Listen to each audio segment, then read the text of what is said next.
radio for the masses. Headline edition, July 8, 1947. The Army Air Forces has announced that a flying disc has been found and is now in the possession of the Army. If the game is rigged, change the game. Game changer. I occasionally think how quickly our differences worldwide would vanish if we were facing an alien threat from outside this world. This is Fade to Black with your host, Jimmy Church, on the Game Changer Radio Network. I need your help to get to the year 1985. You're listening to Fade to Black with Jimmy Church on the Game Changer Network.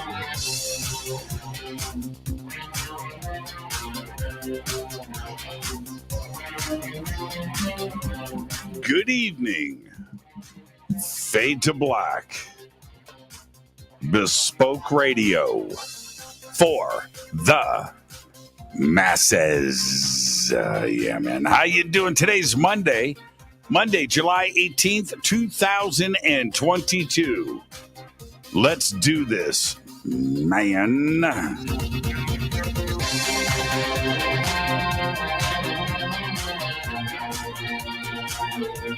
I would like to welcome everybody listening all around the world, all across the United States. Hither and thither, to and fro, back and forth, up and down, east and west, north and south, far and near. This is Fade to Black for KJCR, the Game Changer, and NX Networks. Race Hobbs. I am your host, Jimmy Church. What is cracking, everybody? We've got an amazing week coming up on Fade to Black. I know I say that every week, but check this out. Tonight, Whitley Strieber is here. Tonight, the show is called Communion 2.0. Tomorrow night, our special guest is me. Got a special presentation. Our Humans E.T. That is going down tomorrow night. Wednesday night, Richard Dolan is here for Disclosure 2.0.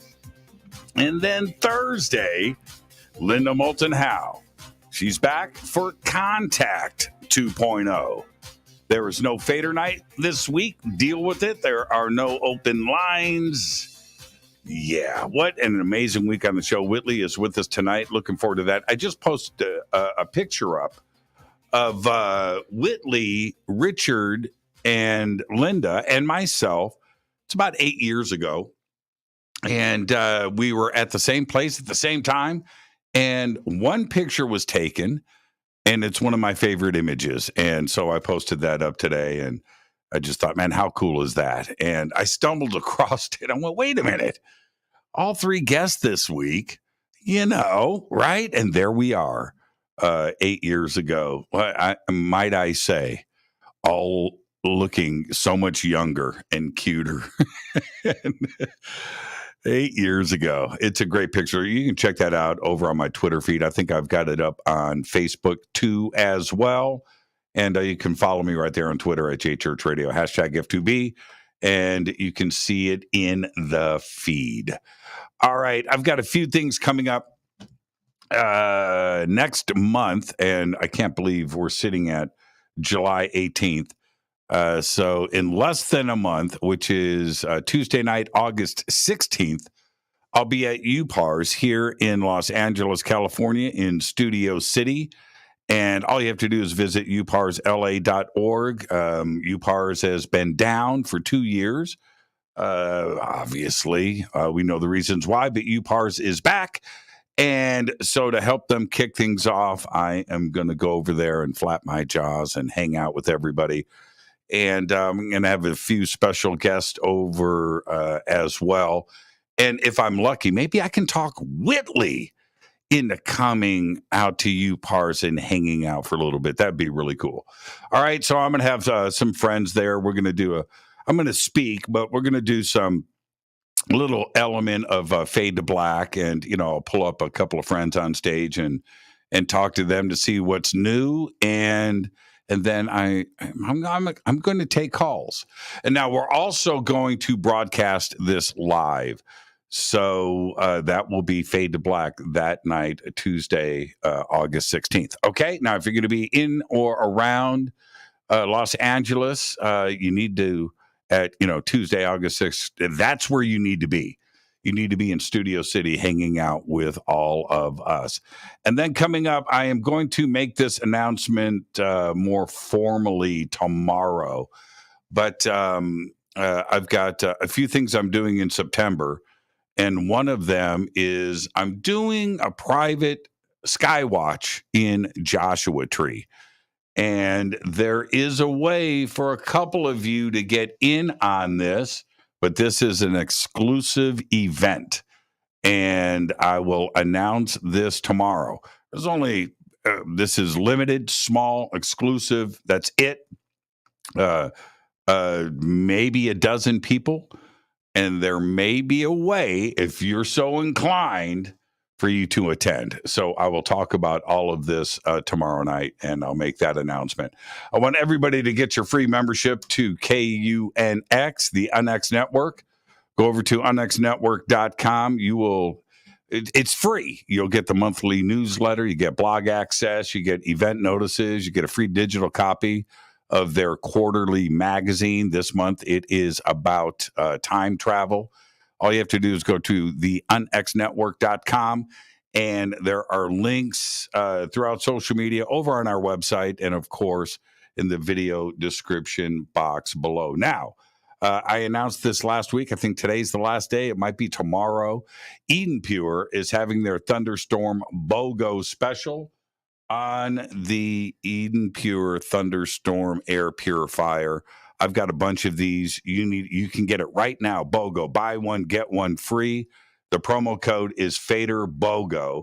It's USB. Plug it in the wall. Put it in your car. Put it in your bedroom.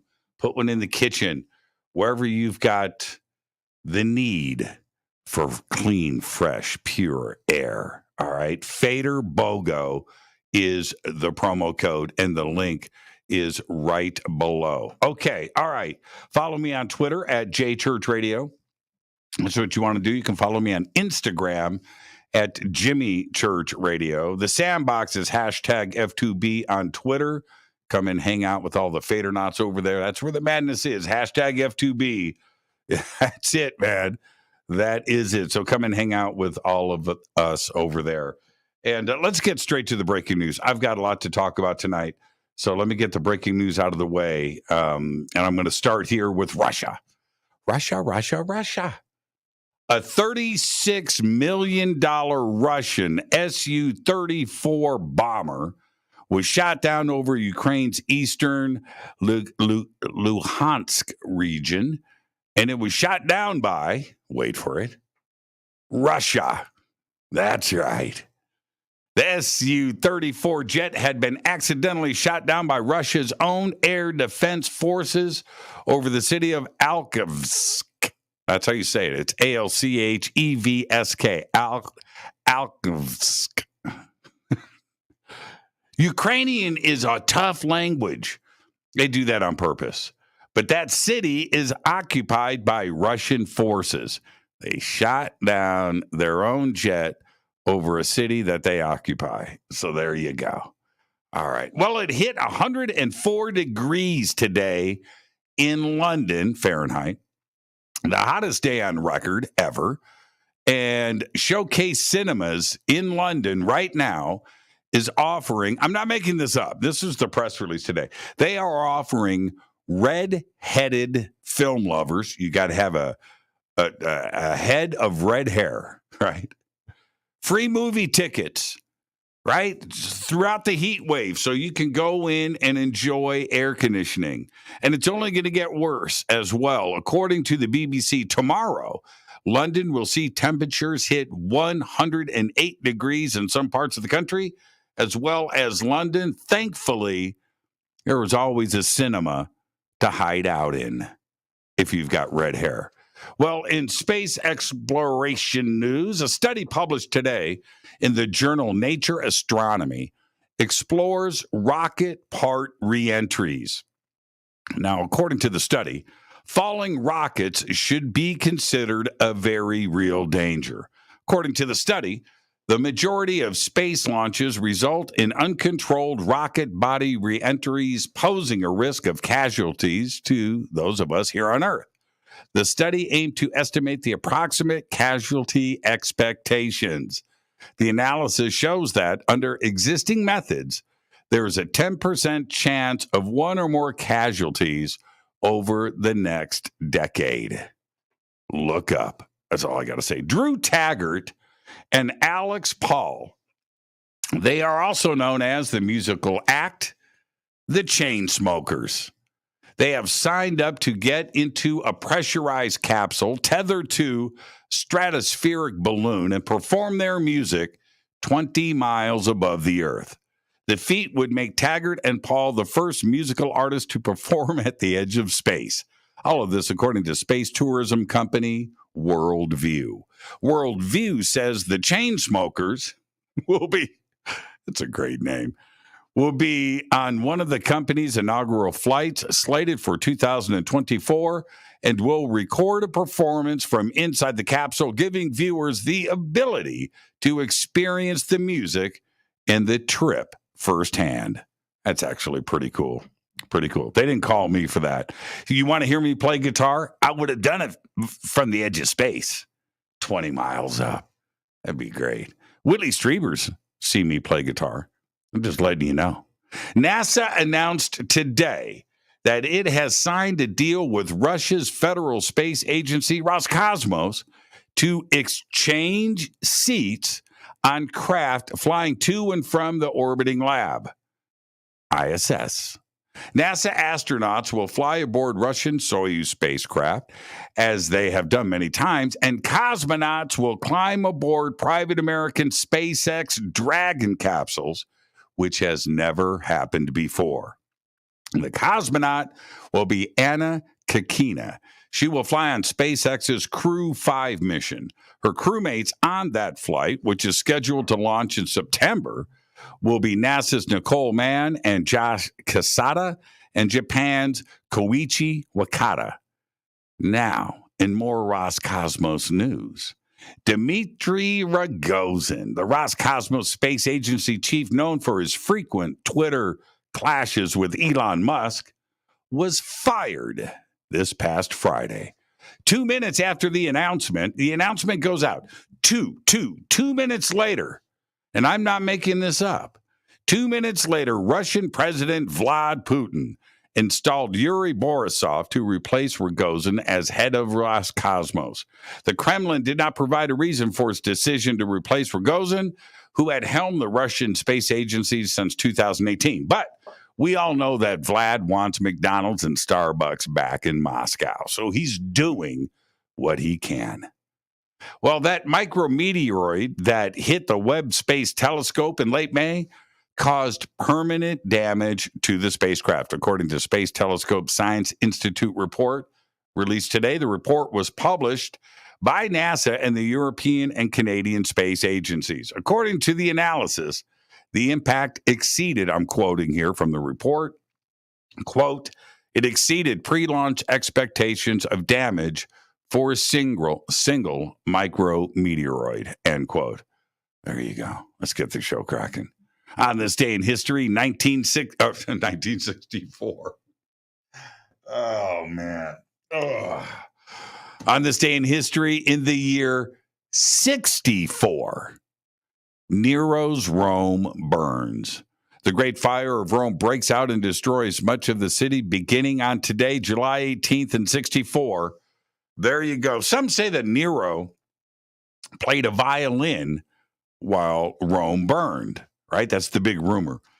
Violins weren't even invented yet, so you can scratch that part. And in fact, he wasn't even in Rome. He was vacationing at his vacation villa somewhere else in Italy at the time. But there you go. On this day in 64 AD. Fader fact. All right. I didn't know this, and it's crazy.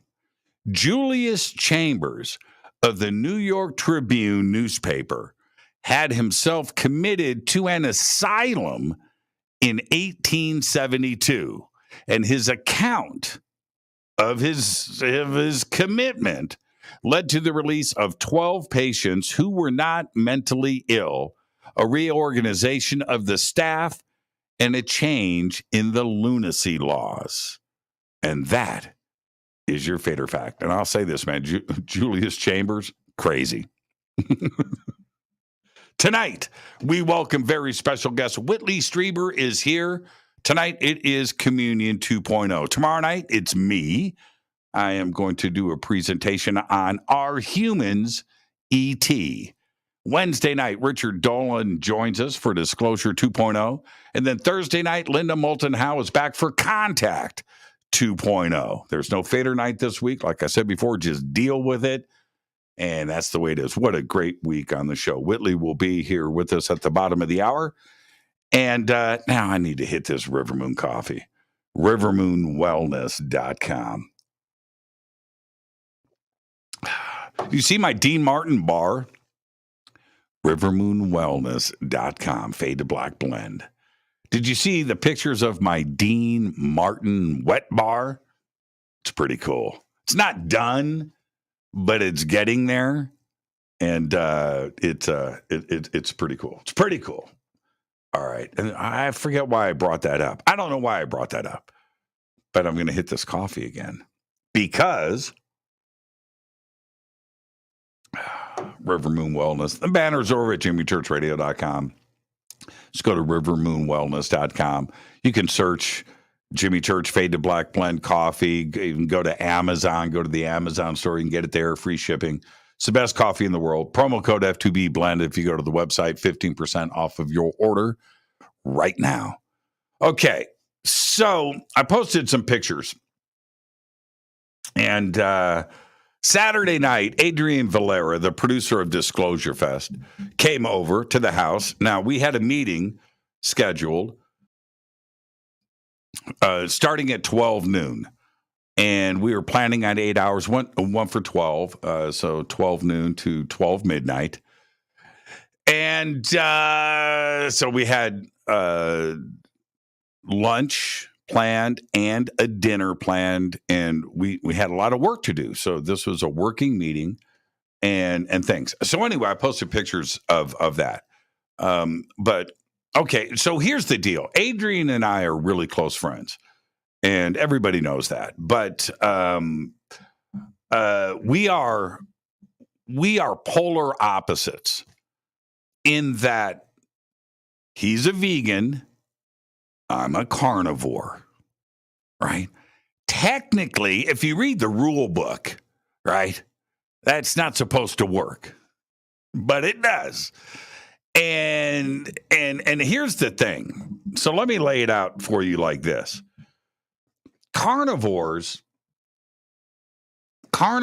are respectful, compassionate, and if we're having a dinner party and we're cooking all of our stuff and somebody's showing up and we find, a vegetarian is showing up or a vegan is showing up, we make sure that there is nourishment, good food that is acceptable to them, right? We make sure. That's what we do, right? That's what we do. And it's not the same thing if you go over to a vegan's house. It's not the same thing. But more on that in just a bit. But here's the thing. So Adrian's coming over. I'm excited. And so I go to the market and I've got to buy vegan stuff. I don't know anything about this, right? So my first stop is I've got to go to a part of the store that I never visit, the vegetable section, right? And I push my cart through there and I'm like, man, what do I do? And you find yourself as a carnivore, you are shopping for vegetables, for things that you don't even know exist. And you're looking at this difference. Man, kale? Okay, all right, I guess we'll figure something out with that. And there's stuff that you've never seen, names you have never seen. And you find yourself buying it. You don't know what you're going to do. But broccoli. I remember broccoli, right? Okay. when I was a kid, cheese sauce on the top. Oh, I can't do that. But I'll buy the broccoli anyway, throw that in. And you load up and you go through and you're happy because you're a carnivore and you're compassionate to the world. We are kind to the world. That's what we do.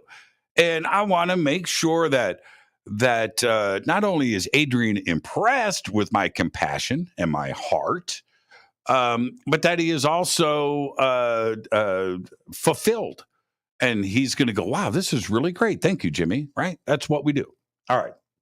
So, but the vegan side of things, if I'm going over to a vegan's house, the vegan is not going, okay, Jimmy Church is going to be here. Man, okay, we got to make sure that he's fed. All right. That's not going to happen. And as a matter of fact, what happens when I go to and this, I know I'm messed up. I'm a messed up person, and this is how I think. I mean, even like with Adrian, and I was like, man, I got to saute these vegetables for the marinara sauce. I got to saute those in butter. Oh, I'll saute the vegetables before Adrian gets here, and he won't know, right? No, I didn't do that. I cooked in front of Adrian. But I thought about it. I did. I messed up. The thought popped in my head for a minute, but it was gone. Okay, I would never do that, and I didn't do it. But me going to a vegan house, no, they're not going to. Jimmy, we're glad that you're here. We want to make sure that you're happy. So we went to In-N-Out. We got you a bag of burgers, and that would be great. But that's not what's going to happen. Instead, there is the propaganda that gets dropped on my head for the next 2 or 3 hours. I've got to hear stories about chicken farms and cattle farms and things. I got to hear about the movie Babe, and I got to go through all of that. I've got to endure that, and I've got to eat these cauliflower chips, and I've got to hummus and whatever, and I've got to but that's because I'm compassionate, and carnivores are. We endure it. We do. We endure it. But here's the thing. This is what you do as a carnivore when you're going to the vegan house. You plug the address in your GPS and you drive. When you are getting close and you're looking at your GPS in the car and you know that you're a couple of blocks away, that's when you scout out a Burger King. That's what you do. You got it. You mark it in your GPS, and so as soon as you leave the party, right, you go to Burger King. Hopefully when you get to Burger King, because you go to Burger King because they have the 2-for-1, right? They have their own BOGO. Buy one sandwich, get another one free, right? Hopefully you can get the double Whopper and get 2. And when the double Whoppers come, you take a bite as they hand you the bag, and then you put it down. Oh, right? And you're relieved. It's just the way it is. It's not the same at a carnivore's house. We make sure everybody's taken care of. And so that was Saturday. And later on that night, and Adrian and I, just a great meal, great day, great fun. It was amazing. It was totally cool. But we went out in the backyard for a sky watch.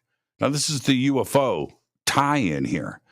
So we go, I know I messed up, man. I've got a messed up head. I get that. All right. But that's everything that I speak is the truth. So anyway, we go in the backyard, and this is what happens. We get out there. It was about 10 p.m. And instantly fire up the night vision. We have a sighting. I thought, wow, that's pretty cool. I do it all the time, but wow, out of the gate. And the next thing you know, for the next 2 hours until midnight, Adrian and I had a sighting or two like every minute. It didn't stop. It got to the point where I was doing countdowns. I was like, okay, Adrian, you got 10 seconds. 9, 8. Got one. We had a meteor did a re-entry, came straight down, flaming orange. That was crazy. It crashed out in the desert somewhere, straight down. That happened. Shooting stars or whatever you want to call, meteorites coming in, meteor shower, had that. But we had flashing objects in the sky. Twice that happened. And we had stuff changing directions and 2-3 objects at a time changing. It was nuts. And it got to the point where, and I'm not making this up, at around midnight, Adrian said, "My neck hurts." I was like, "Mine too, man." So we sat down and I turned off the night vision and I sat down. He sat down. My neck was killing me. We had to stop. We literally, a minute before the neck hurts comment, we're looking at stuff. It's everywhere up in the sky. And we sat down, turned everything off, and we knew things were going on. It didn't end because we had to quit.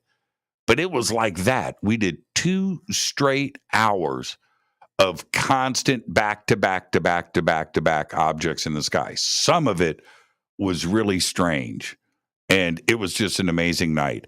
And the carnivore and the vegan getting along. And that's what this community is all about. It was so funny. The last thing Adrian said as he got in his car, he goes, "I know you're going to be talking about this vegan carnivore thing on Monday." I said, I am. This is how it should be. Carnivores are compassionate. There you go. This is Fade to Black. I am your host, Jimmy Church. We have a huge week this week on Fade to Black. Tonight, Whitley Strieber is here. I can see him. He's in the green room, and he'll be with us when we come back after the break. Tomorrow night, it's me. Wednesday night, it's Richard Dolan. Thursday night, Linda Moulton Howe. There's no Fader night this week, and everybody just relax. We don't do that often, but we're doing it this week. No Fader night. This is Fade to Black. I am your host, Jimmy Church, on the Game Changer and UNX Networks. Race Hobbs. I'll be right back after this short break with our guest, Whitley Strieber. Stay right there.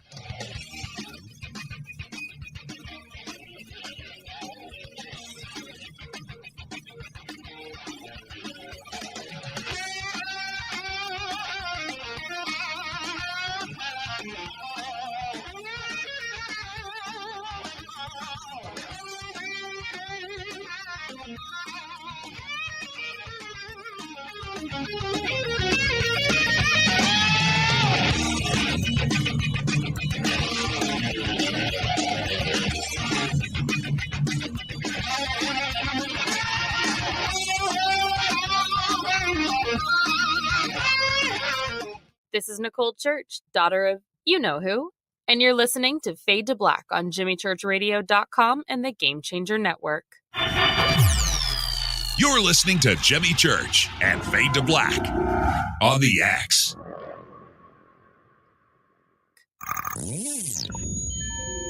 You're listening to Jimmy Church, Fade to Black. Fade to Black will now pause for alien identification. The station that talks the net. When you take the beans from Central America with dashes of Indonesian and African mixed in and then roast it to the dark side of Fade to Black, you create the ultimate brew of fringe. Introducing the Fade to Black blend from River Moon Coffee. Yes, River Moon's darkest customized roast was created for the love of Fade to Black.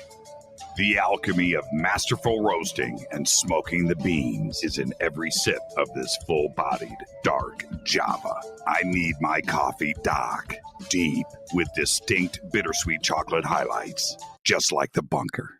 Leaning further into the darkness of the roast is Fade to Black blend from River Moon Coffee. Just click on the banner at JimmyChurchRadio.com and use the promo code F2BBLEND for 15% off of your order today.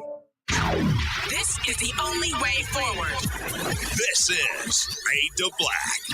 Make contact. This is Jimmy Church of Fade to Black, and you can get our podcast for just $2 per month. All you have to do is click on the podcast banner over at jimmychurchradio.com. Right now, EdenPURE is having their famous BOGO deal on Thunderstorm air purifiers. One listener wrote, "It makes a huge difference in our cat litter box stink. I just wish I waited for the BOGO deal. I need another one." Well, now's the time. BOGO is back, so when you buy one Thunderstorm, you get one free. No matter how many you buy 2, you get 2 free. You buy 5, you get 5 free. The Thunderstorm will completely eliminate any odor, even the worst like pets, cigarette smoke, urine, and cooking. Now is the time to order. EdenPURE's buy one, get one free sale is 1 week only. With over 265,000 Thunderstorms sold and countless 5-star reviews, you know it works. People are buying several for around the home and even as gifts. Just go to EdenPureDeals.com and use discount code FADERBOGO. That's FADERBOGO, FADERBOGO. BOGO is buy one, get one free. That's EdenPureDeals.com, discount code FADERBOGO. And as always, shipping is free. Do you have an interest in the paranormal? Then you'll love the UnXNetwork.com. The X is your streaming audio and video for everything supernatural, strange, and mysterious, like UFOs, Bigfoot, ghosts, and so much more. From hosts like Jimmy Church, Whitley Strieber, Micah Hanks, and Christina Gomez. Visit the UnXNetwork.com show page for a complete list of all the paranormal programs you'll find on the X. Be sure to follow us on Twitter for updates at KUNXDB. Follow our Facebook group, UnX Network. Find the podcast on Spotify, iHeart, Audible, and Apple Podcast. It's time. It's new. It's the X.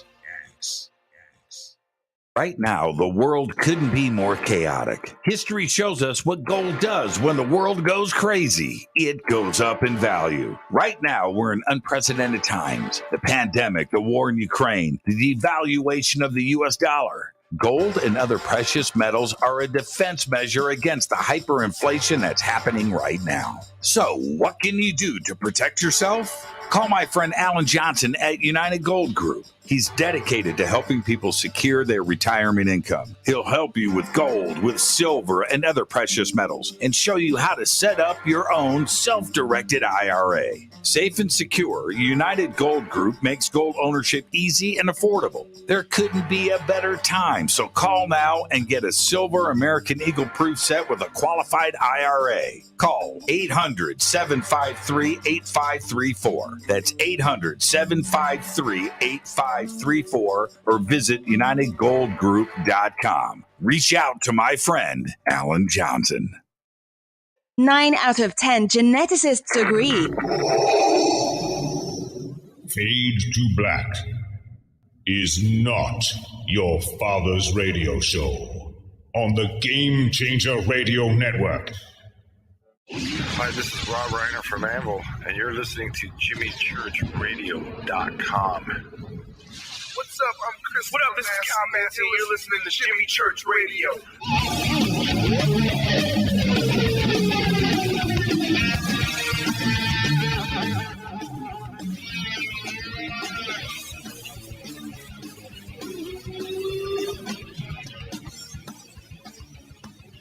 All right, welcome back. Fade to Black. I am your host, Jimmy Church. Tonight, Whitley Strieber joins us for Communion 2.0. Tomorrow night, it's me. That's right. And Wednesday night, Richard Dolan. Thursday night, Linda Moulton Howe. Big week on the show. Tonight, Whitley joins us for a very open and comprehensive conversation about communion. We're going to discuss the book and the future world of us and Communion 2.0. The book is in re-release. We will talk about all of that tonight because Whitley is someone who has changed our worldview. He is one of the iconic cultural figures of our time. Of course, he is the author of the Communion series of books and many novels ranging from the Wolfen and the Hunger to the Greys and the Alien Hunter series. Communion, the Wolfen, Hunger, and of course, Superstorm have all been made into movies. And Superstorm was called The Day After Tomorrow. His websites, everybody knows, unknowncountry.com and Strieber.com. It's all simple to do. The links are up in our social media and on our website. and I would like to welcome back to Fade to Black, the one and only Whitley Strieber. Whitley, good evening, young man. How you doing? I'm good. I'm pretty good. How are you? Smile for me, Whitley. Do it. And it's so great to have you back on the show. And this is an important show for a lot of reasons. And I want to get straight to about 4 or 5 reasons. And of course, that is communion. This is Communion 2.0, everybody. Now, I don't get excited. This is my autographed copy. I was using hieroglyphics that night, apparently. So you kept the one that didn't work. I'll have to send you a new one. And yeah, thank you, Whitley. So let's start with the big news, and that is you got the rights back to the book. Tell us about that. Yeah, well, after I think it's 25 or 30 years or something like that, the government says that you can reclaim a license that's been given to a publisher. And, it's a publisher. They're not going to exactly be pushing a book that they've had all that time. And so I reclaimed the rights. It was no problem. They didn't fight it at all. And that gave me the chance to republish the book for both for the people who have read it in the past and might like to do it again, or had a copy and don't have a copy now. Now, of course, they can get it on Kindle or paperback or hardcover and in audio format. I have read the book. Now, I have been listening to the audiobook, and I got to tell you, it is such a treat to have it in your voice. I already I read the book all the time, and I read it in your voice because you and I do a lot of hanging out. So I'm able to do that. But to have the audiobook, that is very, very cool. So many today, they do audiobooks. I do audiobooks. And but to have it in your voice is very, very, very cool for me. So thank you. Yeah, it was an amazing experience to read it because I relived the whole experience when I read the book aloud. And, it's you think, oh, it's easy to do. You sit there and read it into a microphone for a few hours and it's done. That is not what happens, as you know. What happens is you're reading along and you begin to need to sneeze or something. You twist a word or you leave a word out, and all this has to be edited and redone and on and on and on. But the bottom line is you get a beautiful, clean thing that is got your experience in your voice. And that's why you have to read. The author of a book like this, you have to read it yourself. You can't have a reader do it. You know what I found because I read it when it was first released, right? And now back then I was a kid. So were you, by the way. So back then I was a kid. And now it was great and things, but I was in a different headspace, right? I was in a different headspace. And when you go through life's experiences, and I've read the book a few times over the years. I've gone back and reread it now a couple of times in the last couple of months, and I've got the audiobook. Now it's a completely different book to me. And I've picked up on things that I thought I knew this word for word, right? And so many do. And then you go at it with a fresh mind, and it's like a brand new book, Whitley. Plus, you wrote a new foreword as well. But did you find yourself doing the same thing as you're doing the audiobook? Did you forget about parts of the book that you had written? No, I didn't forget about any of it. I would never forget a minute of it, I don't think.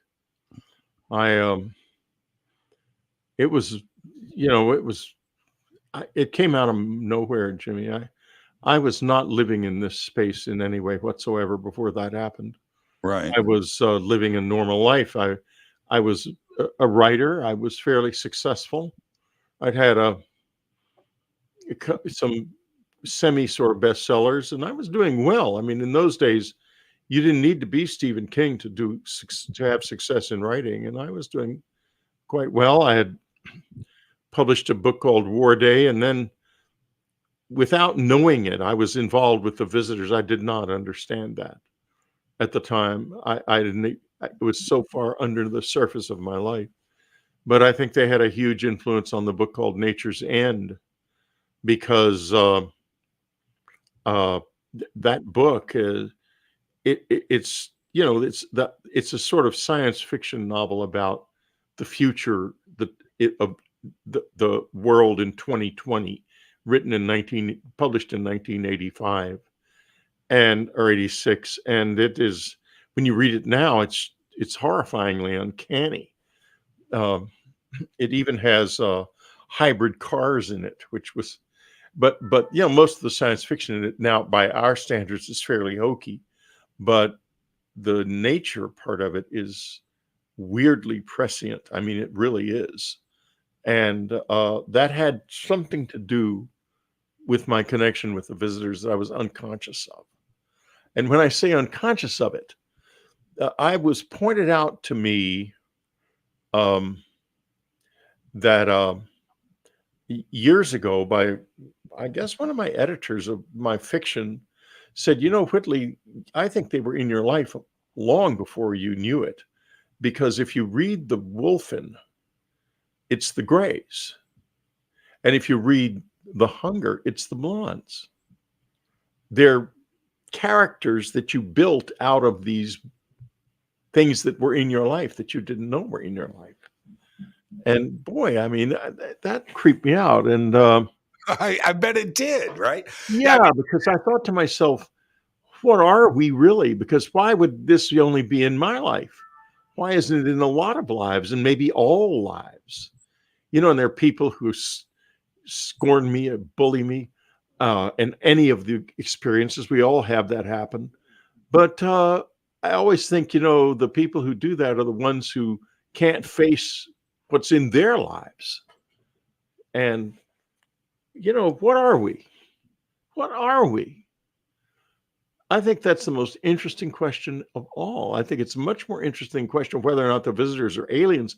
We'll never figure out what they are, I don't think, until they walk into the house and sit down and say, okay, we're done playing head games with you. We have completely driven an entire species insane. It was fun. Now it's done. Now we're going to tell you what's really going on. Now, also, they're going to just disappear without a trace. Yeah, sure. And so many, I think, and everybody that has ever read Communion or held the book has always commented about the cover. You've heard this millions of times, and I get that, and how the cover affected them. And with the new edition of the book, we have a new cover. And tell us about that. Well, yeah, good. You're holding it up so they can see. That's the if you look at the eyes, they have irises in them now. The idea being that now the figure, is looking back at you. This is the original painting. Yes, with the old eyes, and you can see the difference. And because they're looking back at us, they've been with us now maybe they've been with us for all time. I don't know.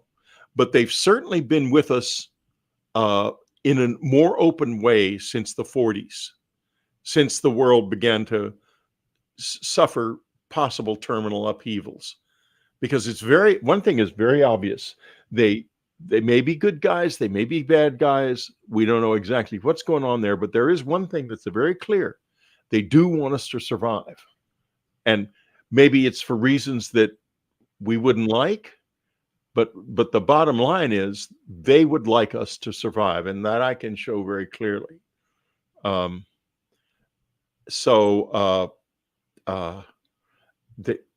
any case, the idea is they're now looking back at us and getting closer to us.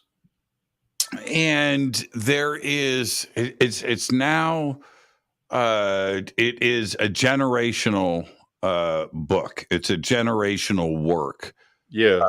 To see it not only the right, to have legs in the publishing industry. They go, something has legs, it continues on. Well, Communion has tremendous legs. And here we are in 2022. Now we're in, it's a generational thing. And now the book is available with a new cover and a new forward, and you have the rights to the book. And as crazy as it sounds, there are going to be new generations reading the book that have never read it before. And that's got to make you feel pretty good. Well, it's amazing, because I think it one of the reasons is the book is not outmoded because the visitors are so gradually coming forth. They're very, very gradual. And, I'm writing a book now about communicating with them that's based on the letters that we got after Communion was published, because after Communion was published, the face was like, that was contact. That was the first, that face appearing in all these bookstores and on television and everywhere triggered millions of people into realizing that weird dream they had was no dream. And they started writing us letters. And thank God, my wife said, I was just overwhelmed. I mean, there were piles of letters 4 feet high in the middle of our living room, and the mailmen were coming in every day with 4 or 5 full bags of letters and pouring them out. And I said, Annie, we got to get rid of this. This is a fire hazard. And she said, no, we're not getting rid of it. We're reading them all. I said, you're insane. We can't read all these. She said, well, you might not be able to, but I can. And she got a letter opener and started opening it and never saw anything. She would read a letter, catalog it with a certain set of symbols that she had, put it aside, and she kept them. She kept all of the letters that had anything substantive in them. A lot of them were saying, yeah, this happened to me. Thank you for writing the book. A couple of sentences. Because in those days, people actually wrote letters. We didn't have email. Didn't happen yet. But many of these letters, it turned out to be about 36,000 of them, had complex stories and amazing stories, not like my story. They weren't all repeats of my story at all. They were really unusual stories by the thousands. And they sat in a storage space in Texas for 25 years. And then suddenly, Jeff Kripal, I believe was, or maybe still is, the head of Department of Religion at Rice University in Houston, decided he wanted to put them in an archive. And so now they're archived at this university, this big, prestigious university. And, scholars can read them, and they're an amazing story. They are the first story of human contact with another level of reality or another world. We don't accept that yet. I mean, there's still people, as I said earlier, dumping on the experiencers. But the truth is, it's real, and the letters are a testament to what it's like. They were incredibly precious, as it turned out. Are they going to be? I know that they're archived. Are they accessible to anybody that wants to go and read them?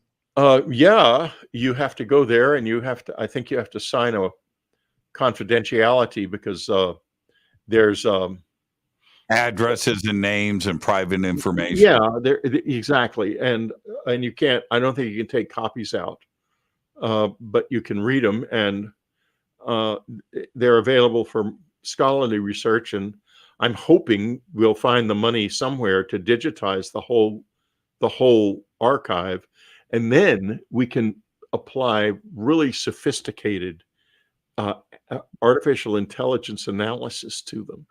And we will find out things that we never imagined when we are able to do that. But it's going to cost, they think, somewhere just north of $1 million to do this. Well, you're not looking at a guy with anything like $1 million. So. No, right. We had dinner a couple of weeks ago here at my house, and I had asked you. You would think by now I have asked you every possible question that could be asked. But we were sitting with some friends, and I said, "Have you read those letters?" And what was your response? Because it was great. Good Lord. You remember what I said a week ago at dinner at your house in the dead of the night? My response was that I hadn't read them all. I hadn't read them all and read them all. And I read the one she gave me to read. And I don't remember exactly what I said. No, that was your answer. Anne read them. And she read every one of them. Anne read every single one. That's right. And so when it goes through the Anne filter, over to you, that's got to be a pretty cool read. How are you? Yeah, she would hand me a stack of letters and say, read these, and I would read them, and they were,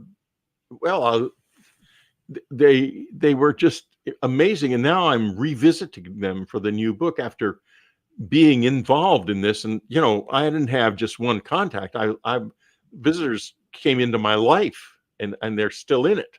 It's not over. Although I don't write about that anymore. I don't write about my own experience much anymore. The last time I touched on it was in A New World, which I published in the summer of 2019.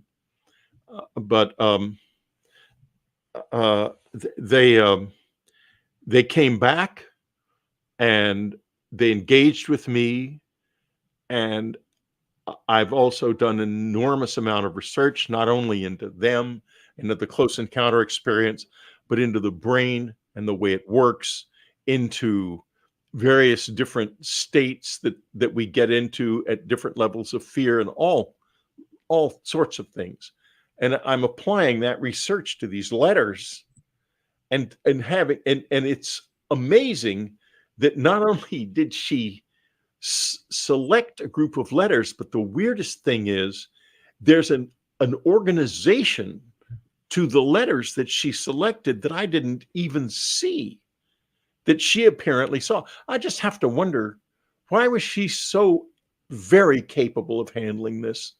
I don't really know my wife's background very well. I know she had family troubles and was estranged from her family, but she used to say, well, I really don't remember much about my childhood. Her mother tragically committed suicide when she was 7 years old,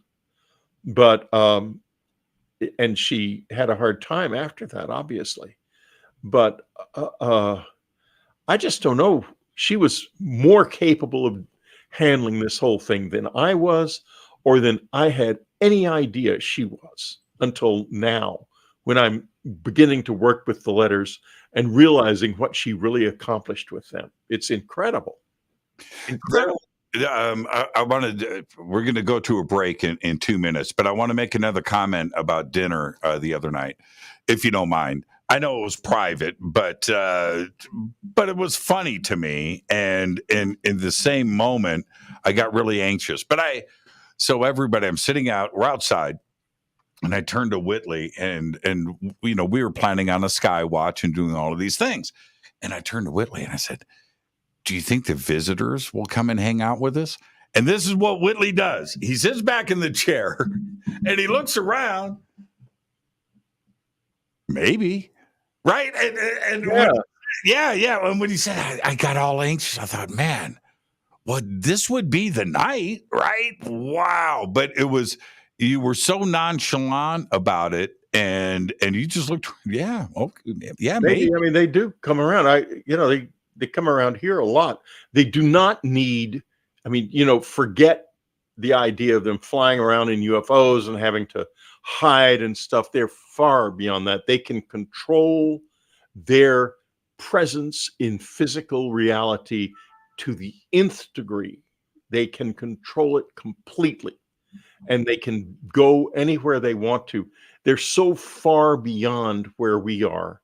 They dip into the physical world like we would into a swimming pool, with the difference that we are very limited in the swimming pool, but they are not limited in the physical world. They can be in it and then leave it and come back to it as they wish.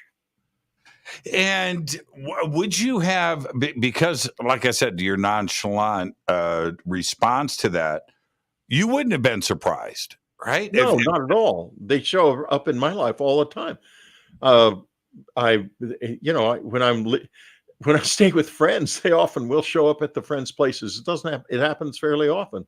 Recently, I was staying with some friends, and a disembodied presence proceeded to shake the hand of the man of the house in the middle of the night, woke him up.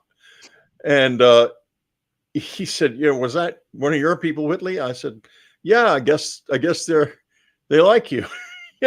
He shook your hand. That was a great evening, and I got to say, what was so much fun for me.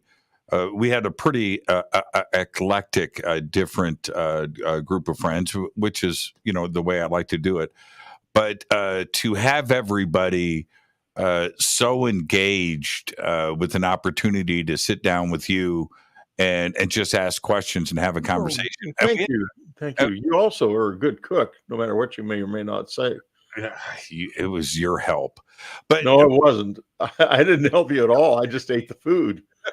But that was an amazing 5-6 hour conversation, man. And it was, yeah, absolutely. And it went on after I left. I know you guys kept at it until 3-4 in the morning. Yeah, exactly. Yeah. And I went home. I had a long drive back to Santa Monica from the high desert. So there you go. Let's take our break right here. Our guest tonight, kicking off this week, an amazing week here on Fade to Black. Whitley Strieber is with us. Tonight is Communion 2.0. The book is in re-release. Whitley's got the rights back. Upside down, Jimmy. Thank you. It's got a new cover. It's got a new forward. And we've got the links where you can go and get it right now. This is Fade to Black. I am your host, Jimmy Church. More with Whitley after this short break. Stay with us.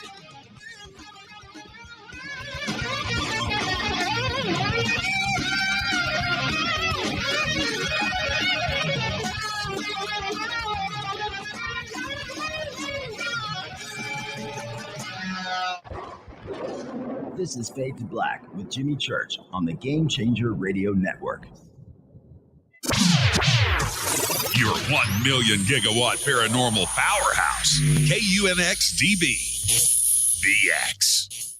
Right now, EdenPURE is having their famous Bogo deal on Thunderstorm air purifiers. One listener wrote, "It makes a huge difference in our cat litter box stink. I just wish I waited for the Bogo deal. I need another one." Well, now's the time. Bogo is back, so when you buy one Thunderstorm, you get one free. No matter how many you buy 2, you get 2 free. You buy 5, you get 5 free. The Thunderstorm will completely eliminate any odor, even the worst like pets, cigarette smoke, urine, and cooking. Now is the time to order. EdenPURE's buy one, get one free sale is 1 week only. With over 265,000 Thunderstorms sold and countless 5-star reviews, you know it works. People are buying several for around the home and even as gifts. Just go to EdenPureDeals.com and use discount code FADERBOGO. That's FADERBOGO, FADERBOGO. BOGO is buy one, get one free. That's EdenPureDeals.com, discount code FADERBOGO. And as always, shipping is free.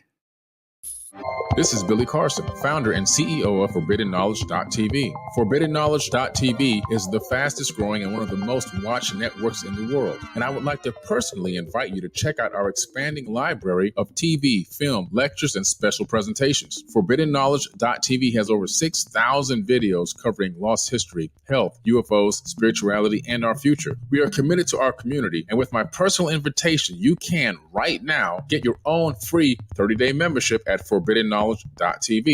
Your own library of information starts today at ForbiddenKnowledge.tv. Because you never got that pony you always wanted. Damn it. Jimmy Church and Fade to Black on the Game Changer Network. Listen, I know, and you know, that you've always wanted your first crystal skull. Or maybe you're a collector just like me, but you just don't know where to go to find the real thing. Then I met Carolyn Ford over at EinsteinTheCrystalSkull.com. Carolyn is the guardian of Einstein, one of the most respected ancient crystal skulls in the world. All of her unique skulls have been imprinted sitting with Einstein in his sacred lodge and are carved from the finest gemstone and materials. Imprinting is the process of receiving the ancient wisdom from the master skull or master computer, Einstein, the ancient crystal skull. To see Carolyn's current collection of crystal skulls, just visit her store at EinsteinTheCrystalSkull.com or click on the banner over on our site. Don't forget to use the promo code Jimmy at checkout to receive 10% off of your order today. That's promo code Jimmy. Finding your first or next crystal skull is easy. Just visit EinsteinTheCrystalSkull.com. Hello, I'm Katie, and you're listening to my main man, Jimmy Church, on JimmyChurchRadio.com. Hi, this is Ray Hobbs here, repping the planet, and you're listening to my good friend, Jimmy Church, Fade to Black. This is Toby Kebbell. You're listening to JimmyChurchRadio.com. Don't hurt me, Jimmy. I'm only little. Hey, I'm Adrian Grenier, and this is Ari Gold. We're the Honey Brothers. We're of the Honey Brothers. Hey, I'm Adrian Grenier, and I'm Ari Gold. We're the Honey Brothers, and you're listening to Jimmy Church. The Revolution. This is Jimmy Church of Fade to Black, and you can become an official Fadernaut by just going to our membership section at JimmyChurchRadio.com. Hello, this is Serena Wright Taylor from Conscious Life Expo, and you're listening to Fade to Black with Jimmy Church, who holds the Lucky Pony record for the best astrological chart since 1963. True story. This is Micah Hanks of the Gralien Report, and you're listening to Jimmy Church on Fade to Black.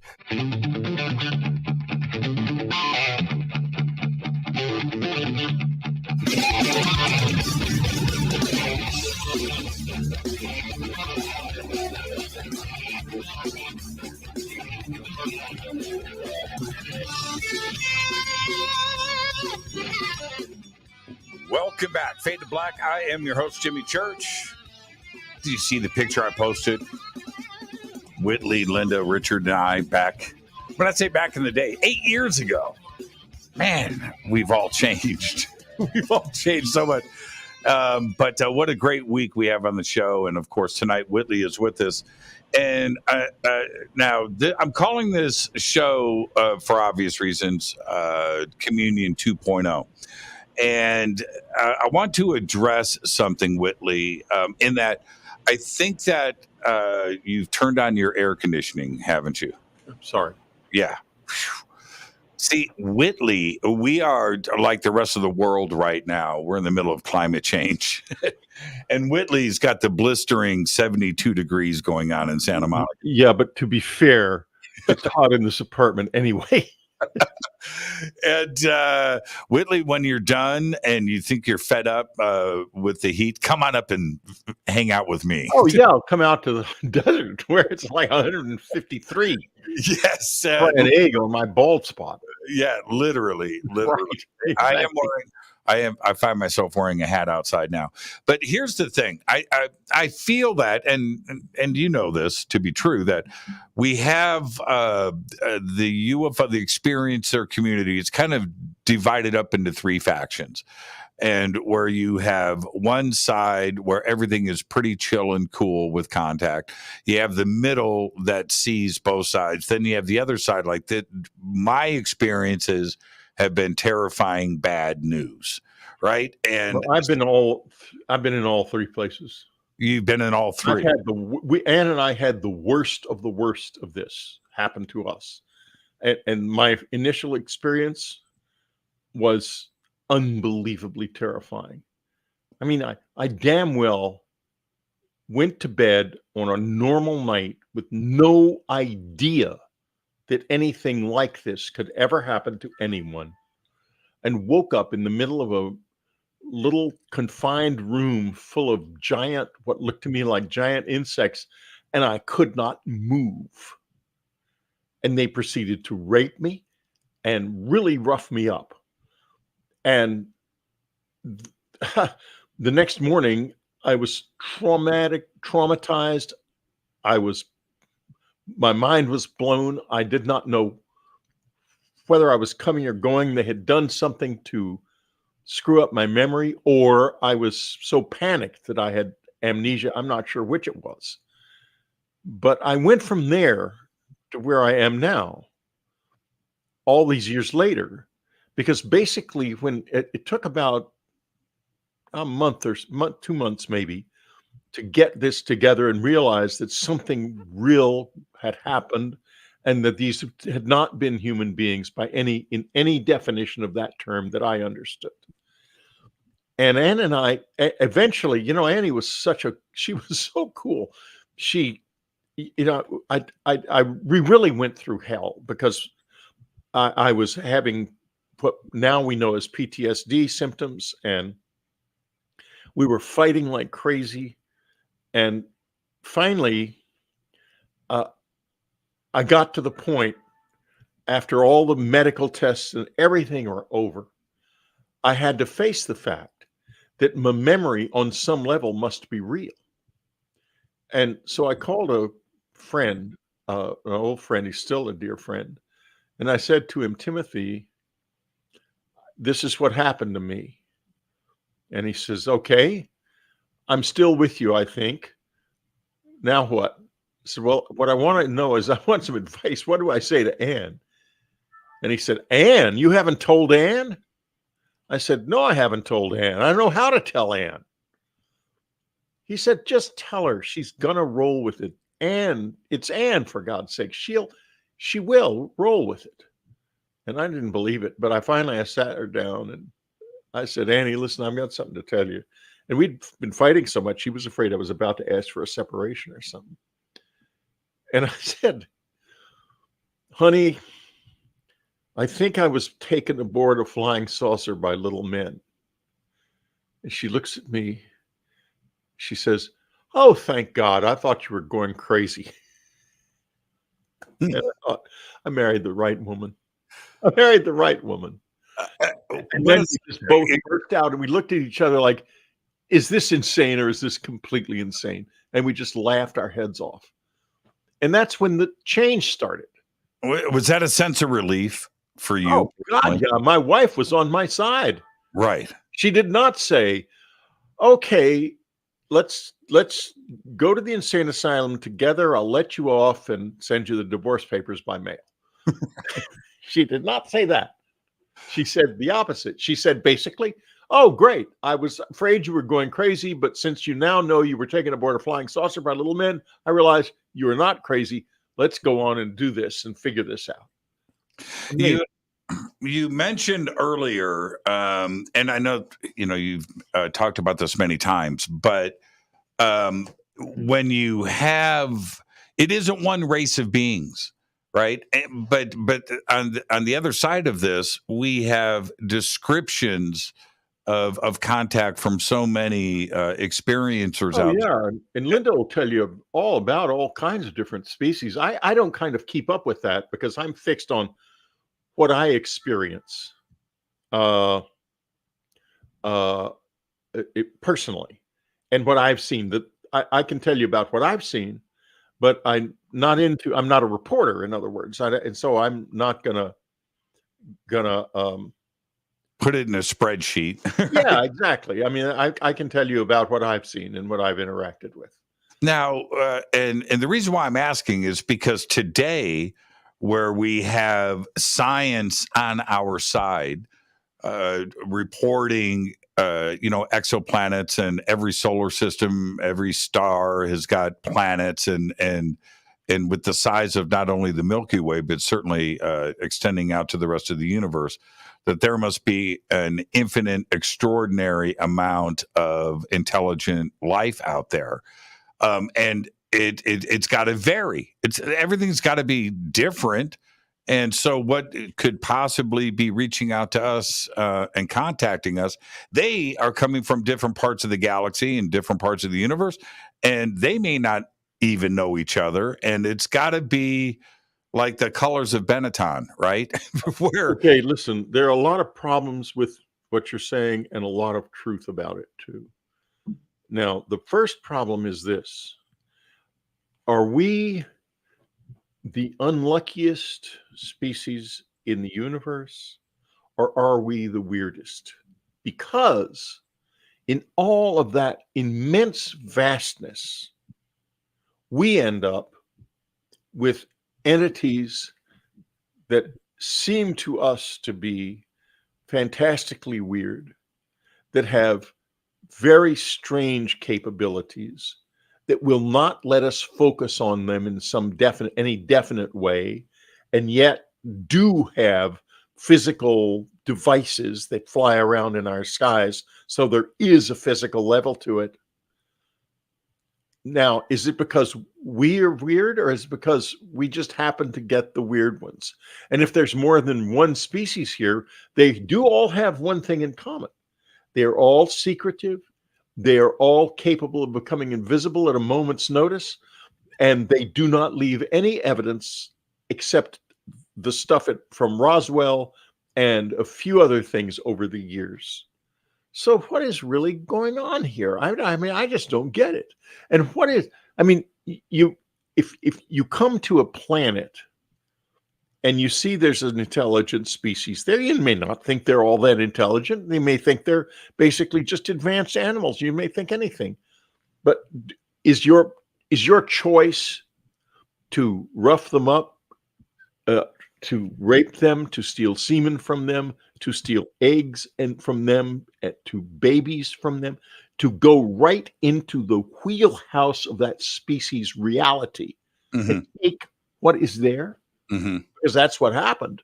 It doesn't happen so much anymore, but it happened for a long time. And come on, I mean, would we do that way? I don't think so.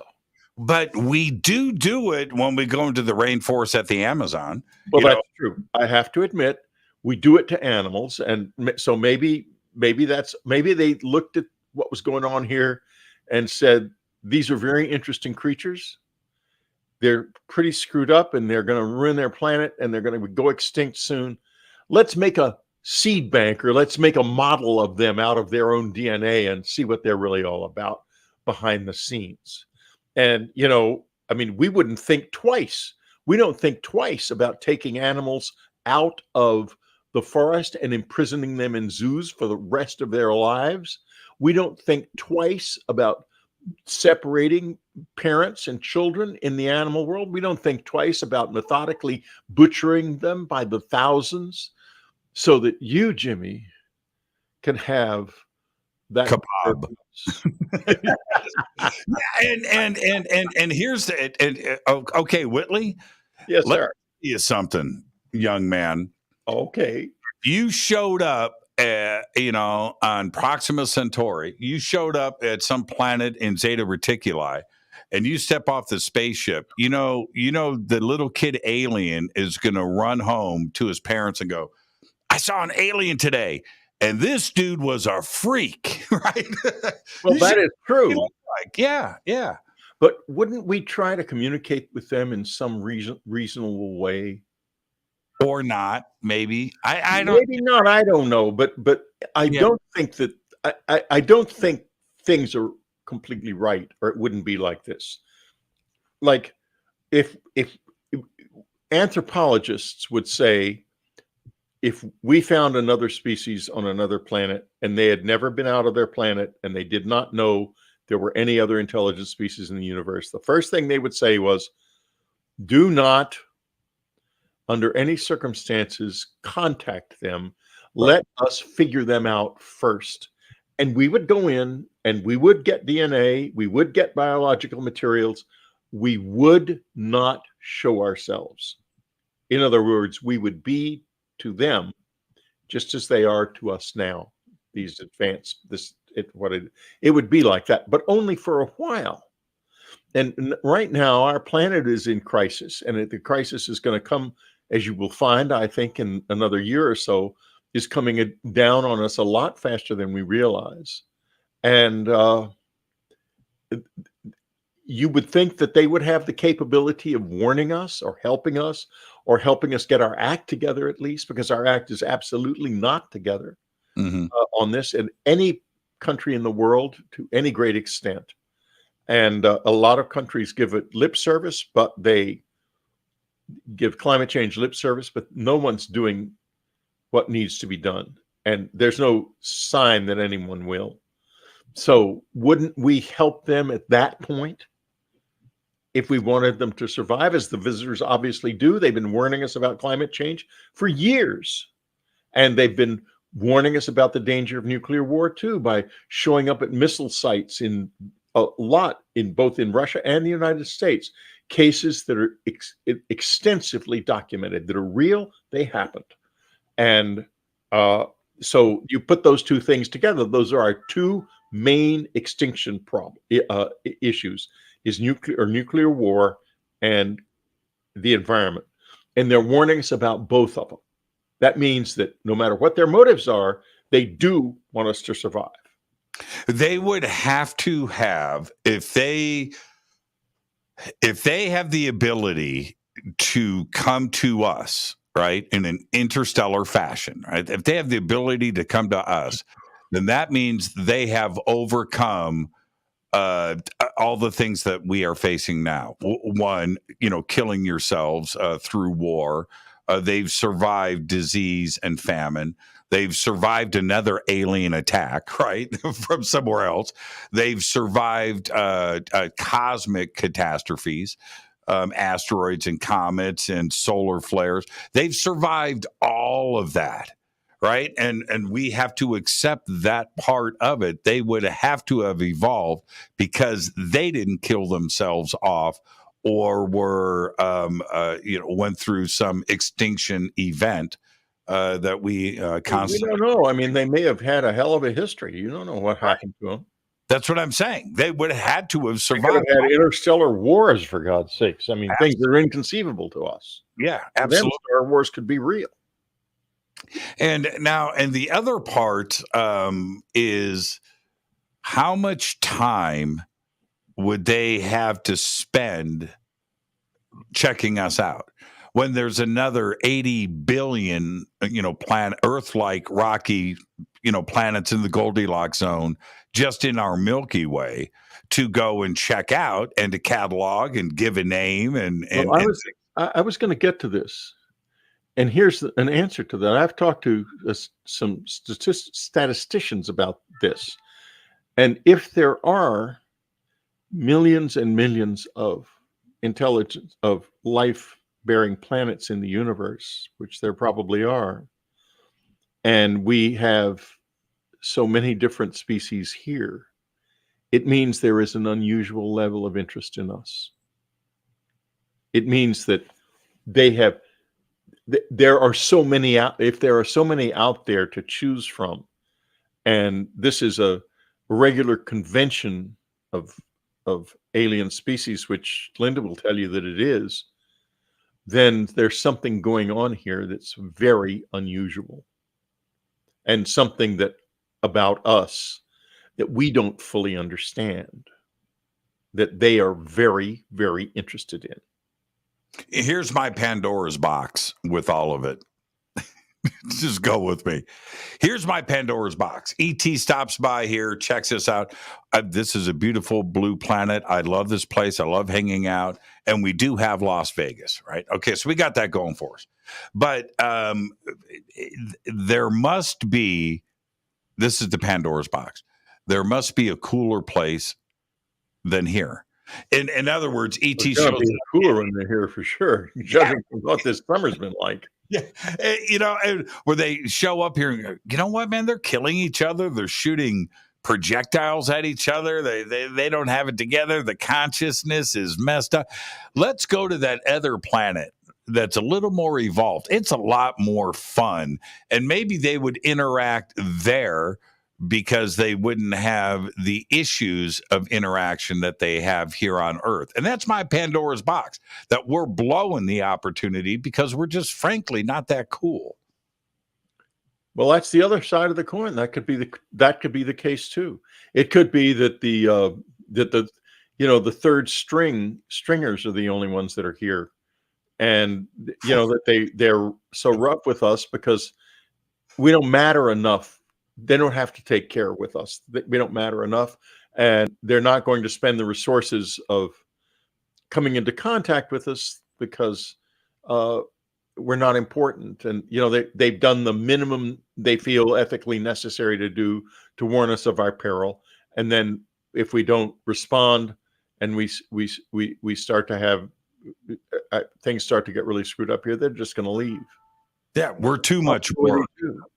We're too much work, Whitley. we're either incredibly special or completely uninteresting. There's no middle ground there. And now, what do you make of? We'll continue this after the break. What do you make of the government suddenly having this kind of public interest in it? They've always had interest, but it's been behind the scenes. But now it's in a public forum. There's got to be ultimately something going on here in Endgame. What do you think that is? Well, what's they've revealed here is the tip of the tip of the tip of the iceberg. There's a lot more going on under the surface, I can assure you, for certain. And one of the problems they have is the records have been poorly kept, and they're not very clear records going back into the past. As to why it's happening now, well, I think it has probably got something to do with the crisis the planet is facing, and that there's going to be some kind of an attempt on their part to become more in evidence. But right now, the government is very scared of basically of one thing, of admitting that the abductions happened, there was nothing that they could do about them, and they don't understand it. That is the one thing they don't want to admit. They do not want to say that the Air Force could not defend us from this threat from above, and that it therefore lied to us about the threat. They can't say that. They can never say that. So no matter what they do disclose, it's not going to be that. That makes a lot of sense. That makes a lot of sense. And is it misinformation? Is it disinformation to have like War of the Worlds, right? We defeat the invaders with a pathogen, with a virus, or our guerrilla factions after they've blown up all the cities in the world that were able to band together in the woods with homemade Molotov cocktail. Listen, they are so far beyond where we are that they're not even in this space, right? Of conflict with us at all. I mean, it may look like it, then they may very well be in conflict with each other, like Linda thinks, but they are not.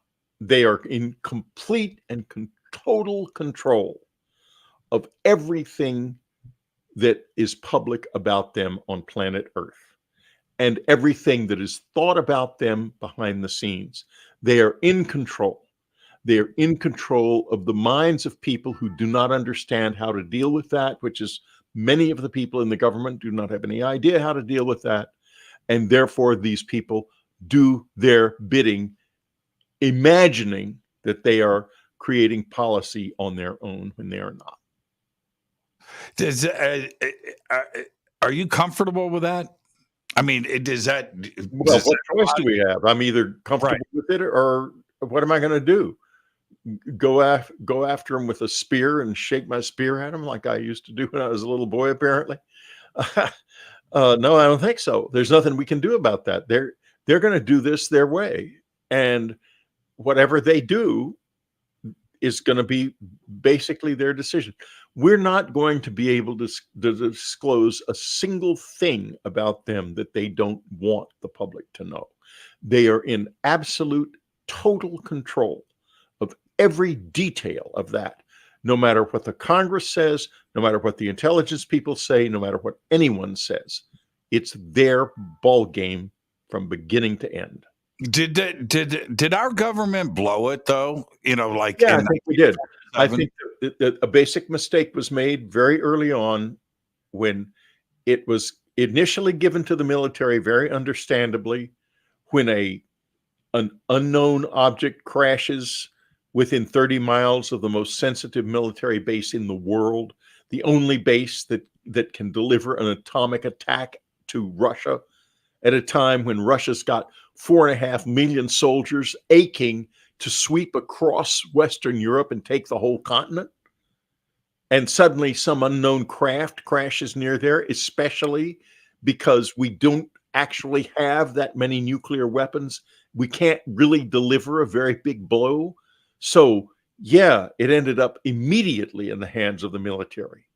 But when Arthur Exon, who was a friend of my family, who was commandant at Wright Pat for a long time, and who was present when the debris and the bodies were brought in from Roswell to the Air Materiel Command when it was called Wright Air Force Base, July of 1947, said everyone from Truman on down knew that this was that what we had found was not of this world within 24 hours of our finding it.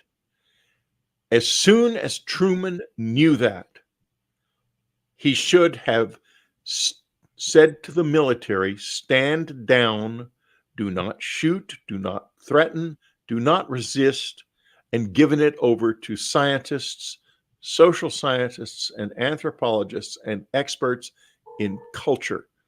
But he didn't do that. He added a scientific team and left it in the hands of the military, and the military had an obligation to defend us from threats from above, in particular, the Air Force.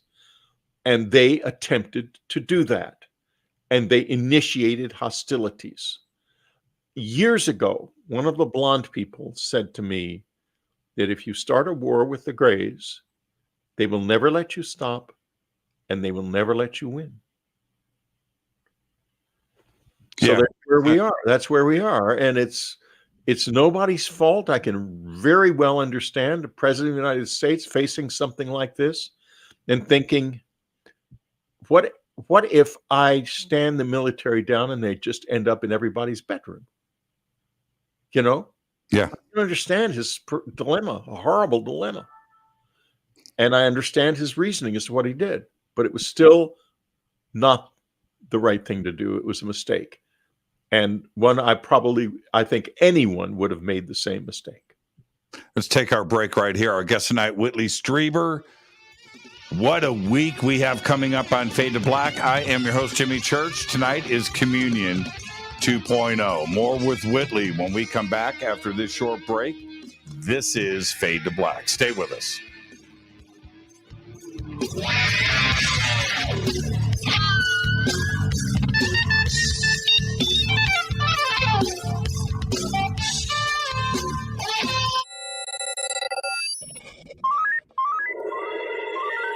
Way out here, we listen to Jimmy Church.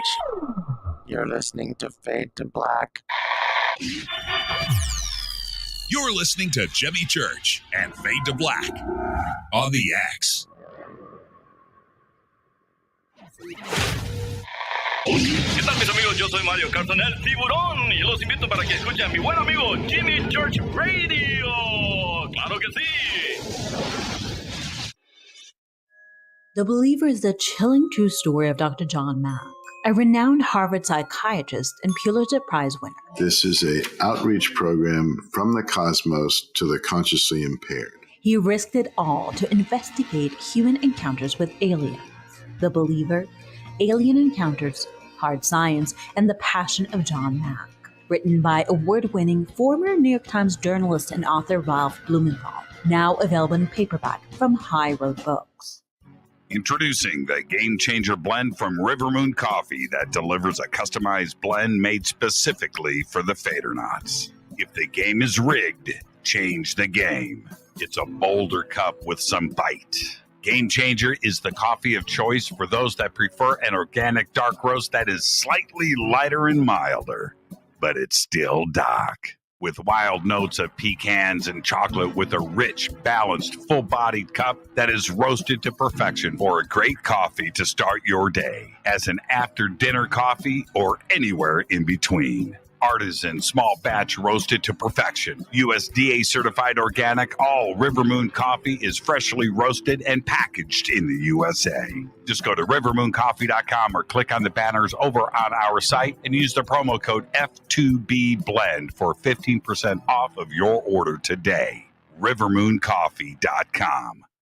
Do you want to be an official Fadernaut? Of course you do. This is Jimmy Church of Fade to Black. Just go to our membership section at jimmychurchradio.com. Fadernauts, when you think about the future of our country and where we're headed, do you wonder about the food supply? I do. Disruptions in the food supply chain could be disastrous, and they usually occur with little warning.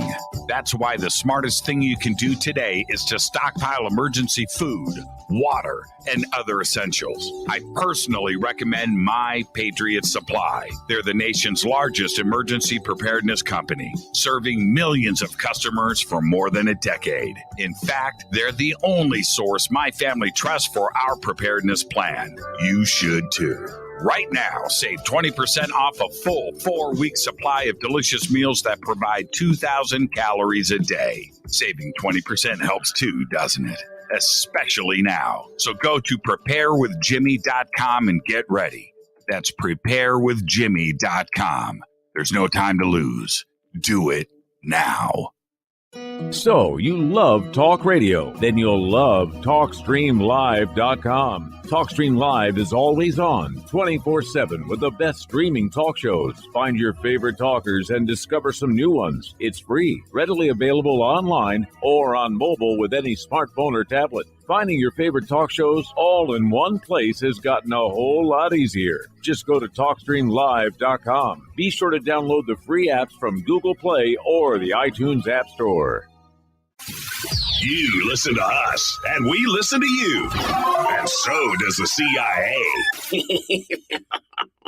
Hi, I'm Ray Sobbs, and I'm here to tell you about something I really think you're going to like. The UNX Network is a part of a larger group called UNX Media, and one of the things we offer is the quarterly UNX magazine, which is available both in print and digital formats. This amazing magazine covers all aspects of the unexplained and makes for a great coffee table periodical that is certain to spark enlightening conversations in your living rooms. We invite you to check out the latest digital issue for free. Just go to unxnetwork.com/membership and fill out your free membership with your name and email and become a new free member. The new summer issue is now available, and the theme is Time Anomalies, which includes a feature article written by our managing editor, Lee Spiegel. Just go to unxnetwork.com/memberships. That's unxnetwork.com/memberships and get your free e-copy of the UNX magazine today. You are listening to Fade to Black with Jimmy Church on the Game Changer Network. Oi, oi, I'm Reese Evans. You're listening to Jimmy Church. This is Revolution. The revolution will not be televised. The revolution is on radio. Ciao.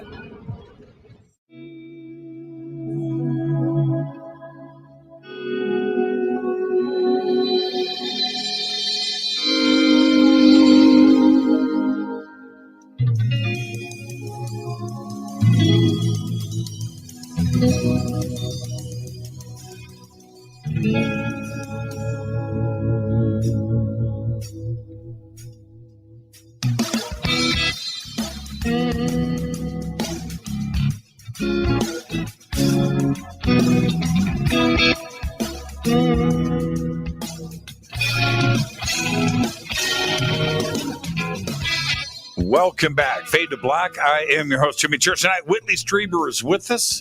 Again, we've got a really amazing week this week. Tomorrow night, the guest is me, and I'm going to do a presentation on our humans ET. It's not going to be what you think. Maybe it is, but that's tomorrow night. Wednesday's Richard Dolan. Thursday is Linda Moulton Howe. Tonight, it is Whitley Strieber. And Whitley, okay. I'm going to... I'm going to let everybody know. When I write Whitley an email, I am always conscious of I'm writing a writer. I look at every period, comma, apostrophe, verb, noun. And so do I, Jimmy, at your emails, but only yours. Everybody else can do everything they want. I'm waiting for the grade to come back, Jimmy. B-. B-. B-. You got to up your game, church. You wish. So I wanted to ask you this, though. In your best estimation, are the visitors and other visitors, not just your visitors, are they physical like this? In other words, do they need nourishment? Do they eat? Are they energy beings? Are they appearing physical, but they're not? Maybe holographic. I don't know what I'm suggesting here, but what is it? A physical? Do they need to drink water? Right? What is going on? This is one of the great enigmas of the thing, because General Exon said to family members that he held the body of one in his arms. And if he held its body in his arms, then that's a physical being. Well, how do you feed it? But when they come in here, they will touch me. They will wake me up, they shake me, all kinds of things, all without they're just very briefly physically visible, very briefly, if at all. And what is the difference? I mean, was it something else that crashed at Roswell, other than what we know now? Because I'm not the only close encounter witness who's still in contact with them. It's this way with all of us. It's semi-physical at best. There's a physical kind of override to it, but it's not. I can't imagine them like sitting down to dinner or anything like that. I mean, I often wonder, do they have spare time? In which case, what do they do in their spare time? I mean, they play games. I've never heard any music. I've never seen any art. I've never seen any written things, anything like that. They just seem, and Linda will tell you that she thinks the Greys are robotic, but I don't at all. I mean, I think that there are tall ones that are very far from robotic. And and there are forms that I've never even talked about that are incredibly dynamic and different from, I've never talked about them because they don't appear in any of the literature. And I don't want to talk about them because, I'd rather, if people say they've seen this, then I know there's something in that person's experience that's real, because I have seen things that I've never seen talked about. Let me put it that way. That's why I don't talk about all of the things I've seen. But as to their level of physicality, my best guess is that there are some here who are physical. And there are others who can be physical if they wish. And there are others that only touch the physical world very slightly. And I do think that we have souls, and that this is probably more important at that level than it is at this one. We think about the physical level, and that's because that's where we are. Mm-hmm. But when you die, you will not be in this level anymore. And the level you are in, it will turn out that this is much more fully expressed than it is here.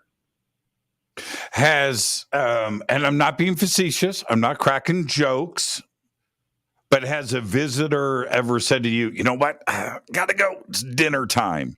No, right? Absolutely not. Really? Absolutely not. They haven't raided your refrigerator or said, That's a good question. Yeah.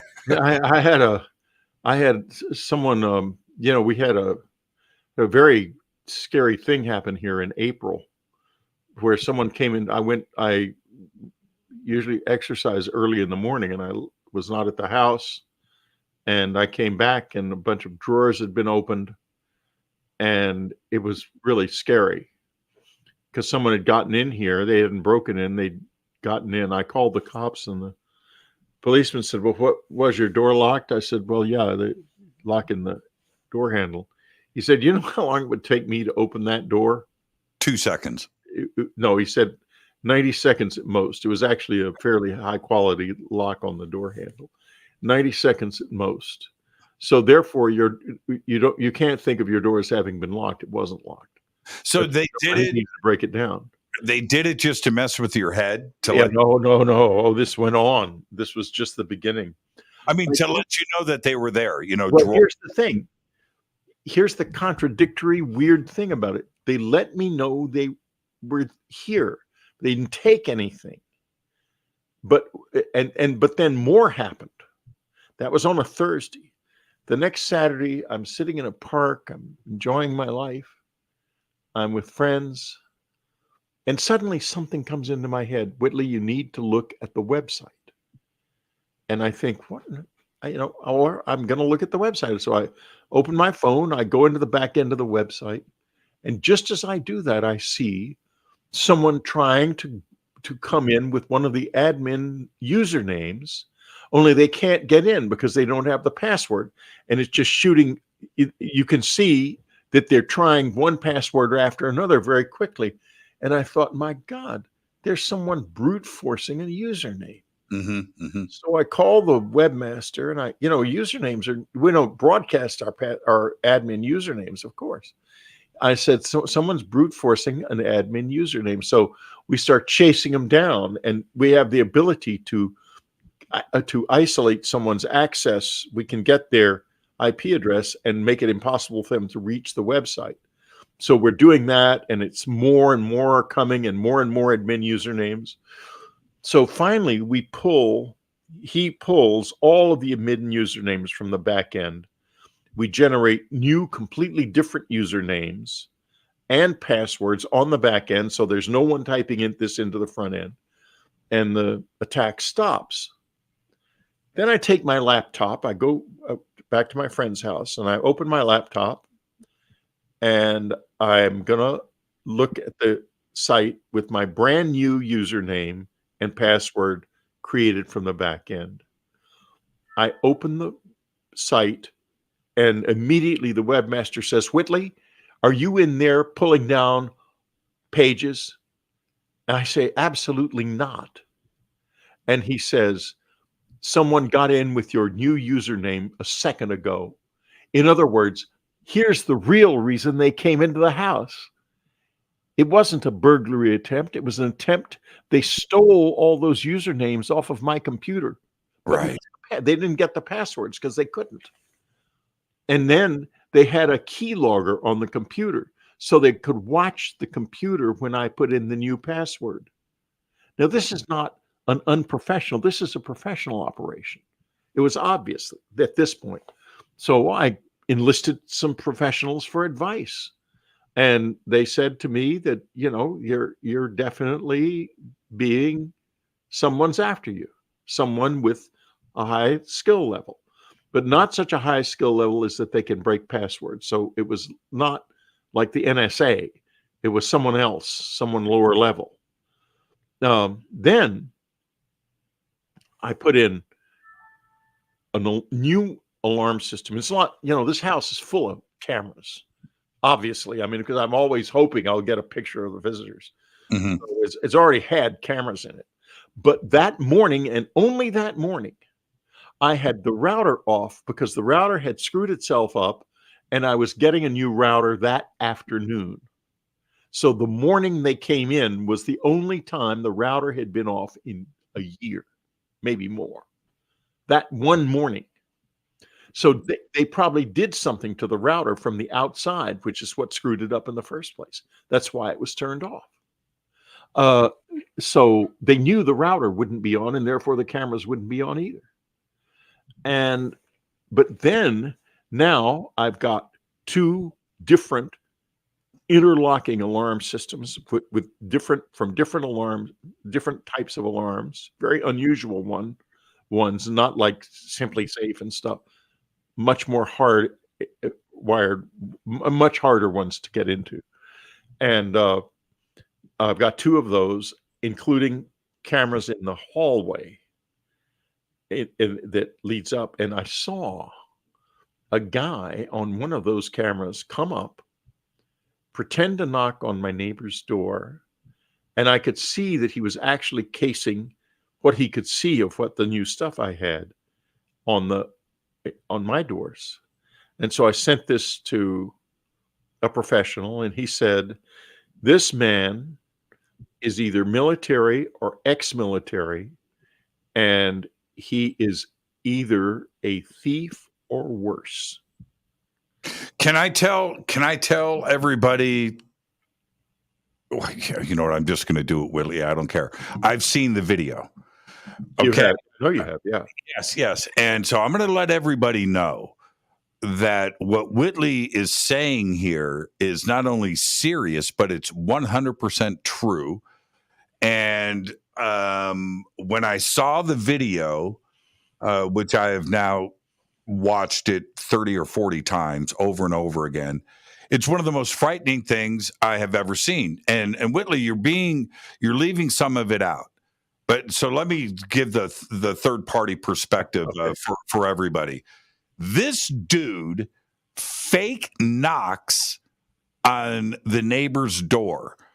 And it's a fake knock. It's not when you go up and you knock on somebody's door, you knock on the door. That's not what this guy does.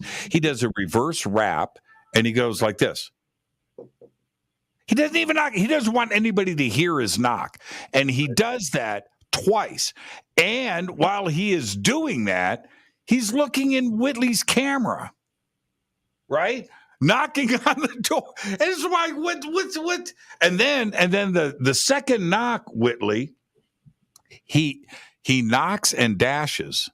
He does this light and runs down the stairs. Right. He doesn't want anybody to answer the door. That's not why he is knocking. He's casing the joint. He's looking at your security stuff. He's looking into the camera while he's lightly rapping on. It is the creepiest thing ever. And I agree with your professional. He's military. He's a little buff. He's not old. I'm going to say he's 20, 30. Yeah. I don't think he's 30. Yeah. He looks military, and that's a crazy video. And it sucks that this is the world that we live in. And but you've done the right things, and you've installed this system, and wow, and this is the thing. Whitley's been to my house. He sees I've got friggin' security, man. He's loaded, man. Hey, folks, don't try to mess with Jimmy. Do not. You can't. But it's the world that we live in, right? I've got our world. Yeah, I've got most. And the problem, of course, Jimmy, is same problem you have. I have. I have to go out sometimes, and it's basically ruined my pleasure of my life, because every time I go out of this place, I'm waiting to be killed or kidnapped. Right.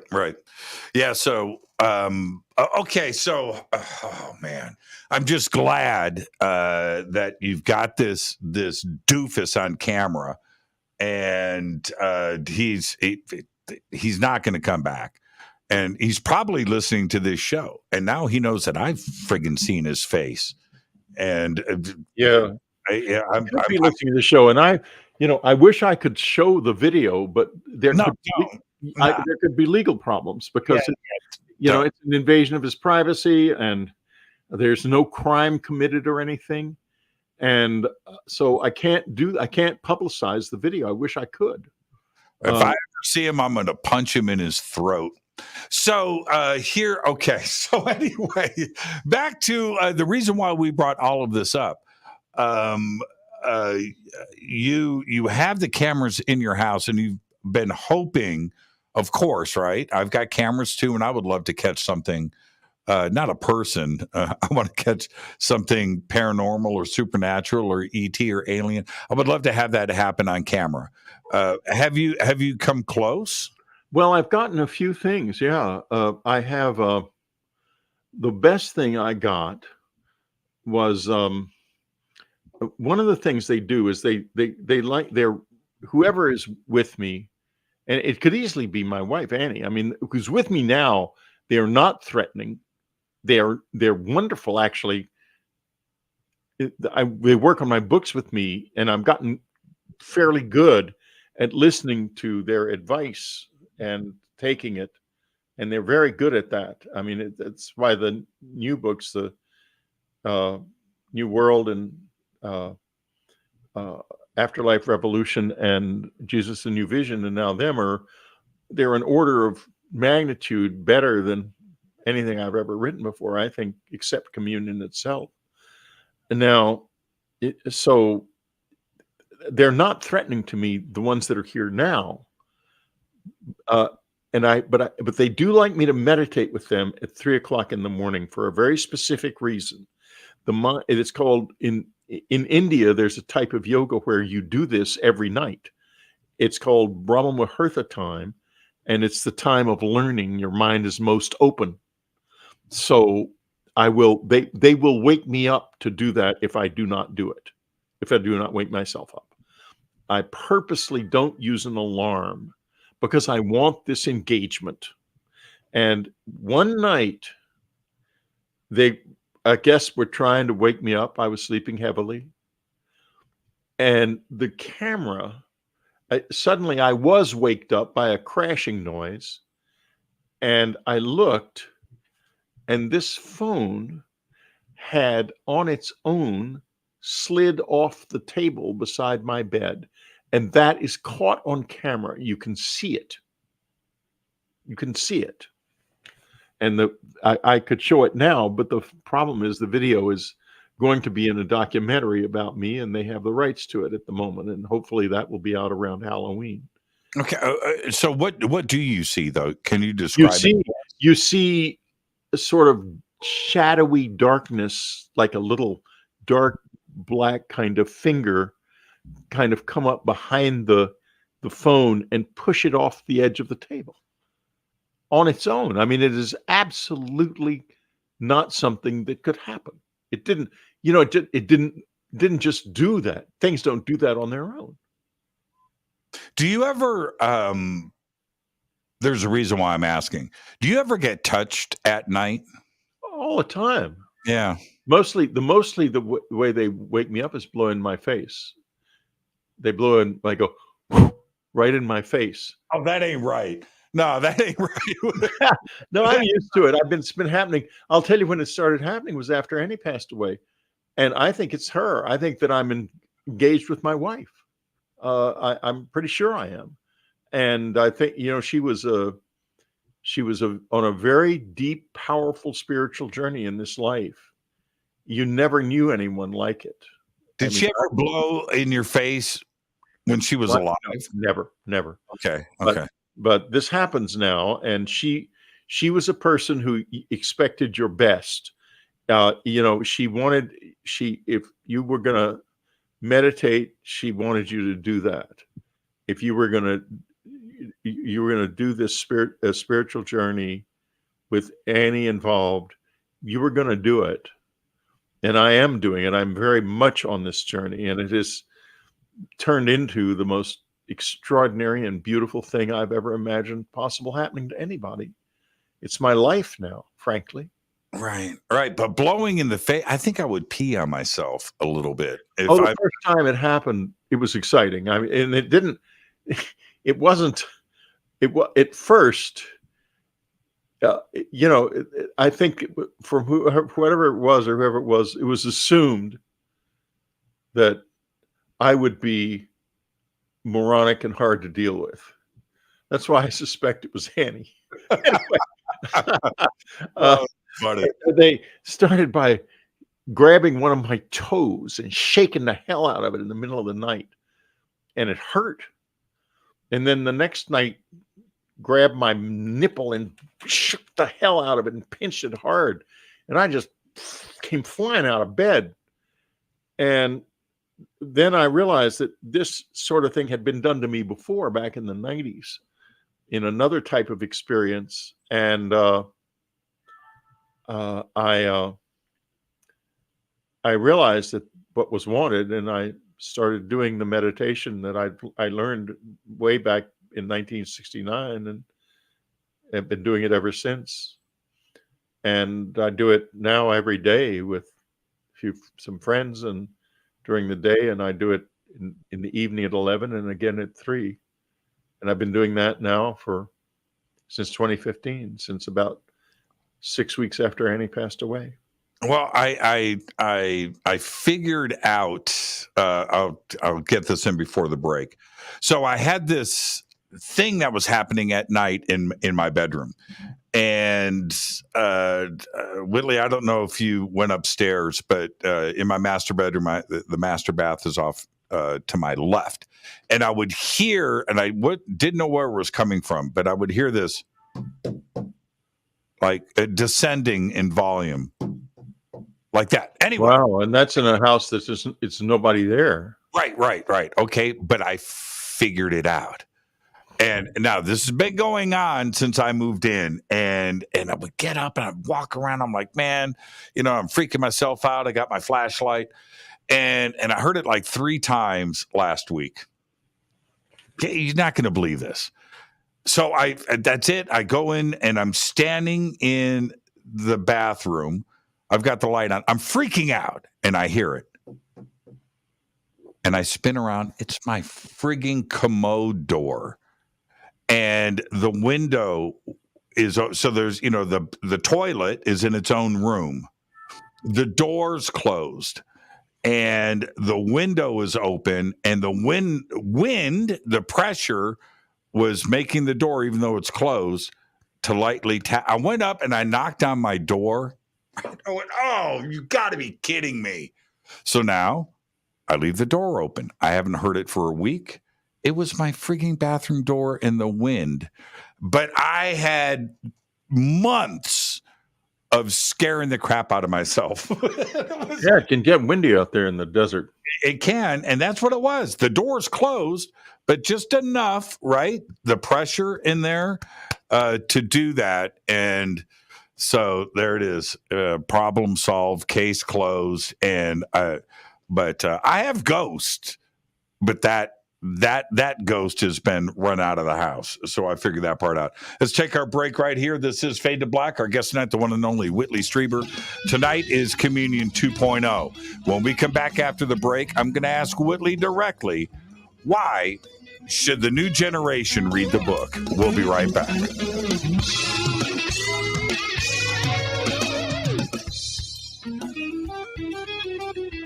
Hi everybody, this is Rob Halford, the Metal Guard on JimmyChurchRadio.com. Your 1 million gigawatt paranormal powerhouse, KUNX-DB, the X.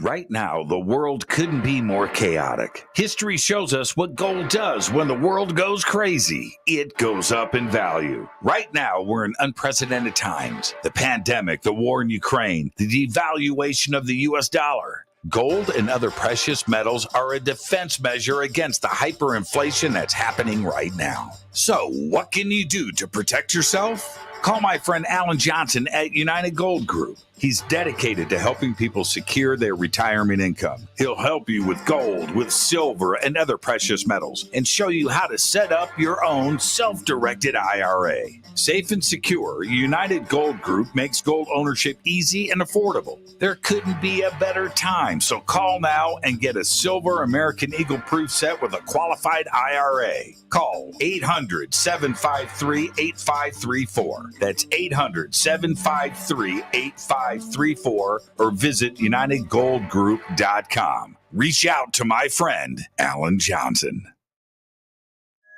The Believer is the chilling true story of Dr. John Mack, a renowned Harvard psychiatrist and Pulitzer Prize winner. This is an outreach program from the cosmos to the consciously impaired. He risked it all to investigate human encounters with aliens.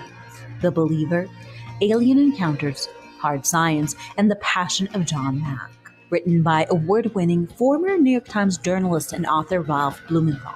Now available in paperback from High Road Books.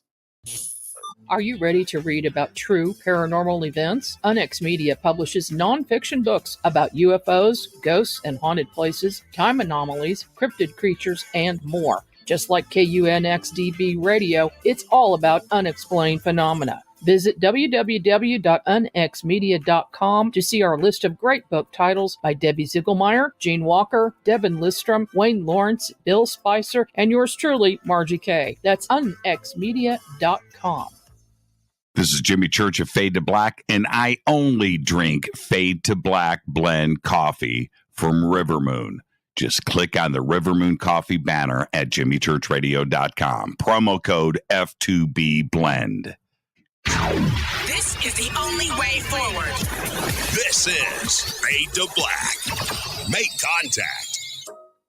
Join us August 5th through the 7th, 2022 at the Drury Conference Center in Cape Girardeau, Missouri for the launch of the Midwest Conference on the Unknown. There are 3 interactive days packed with vendors, exhibitors, and nationally recognized researchers presenting on unknown topics like UFO UAP phenomenon, ghosts and Bigfoot, and Missouri's own Momo. The Missouri Monster, Cape Girardeau, has long been one of the most sought-out areas for UFO enthusiasts since the 1941 UFO crash. And now is your chance to be a part of the inaugural conference. Visit cape-events.com or follow us on Facebook at Midwest Conference on the Unknown. For more information, ex-listeners get 30% off by using the promo code XVIP. That's cape-events.com, promo code XVIP.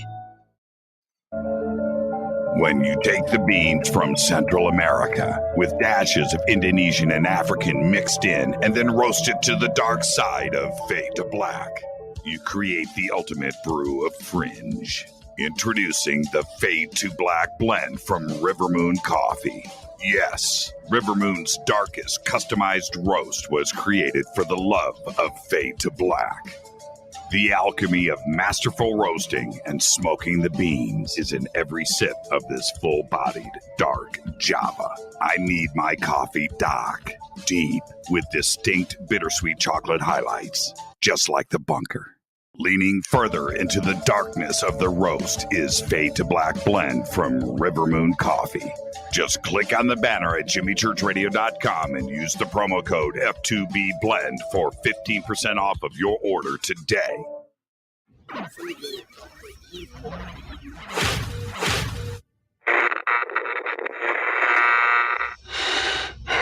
You want to know a secret? I love ponies. I really love ponies. I'm serious. I couldn't stay sane without ponies to brush. Why Fade to Black?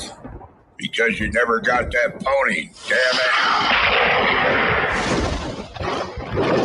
it. This is Fade to Black with Jimmy Church on the Game Changer Radio Network.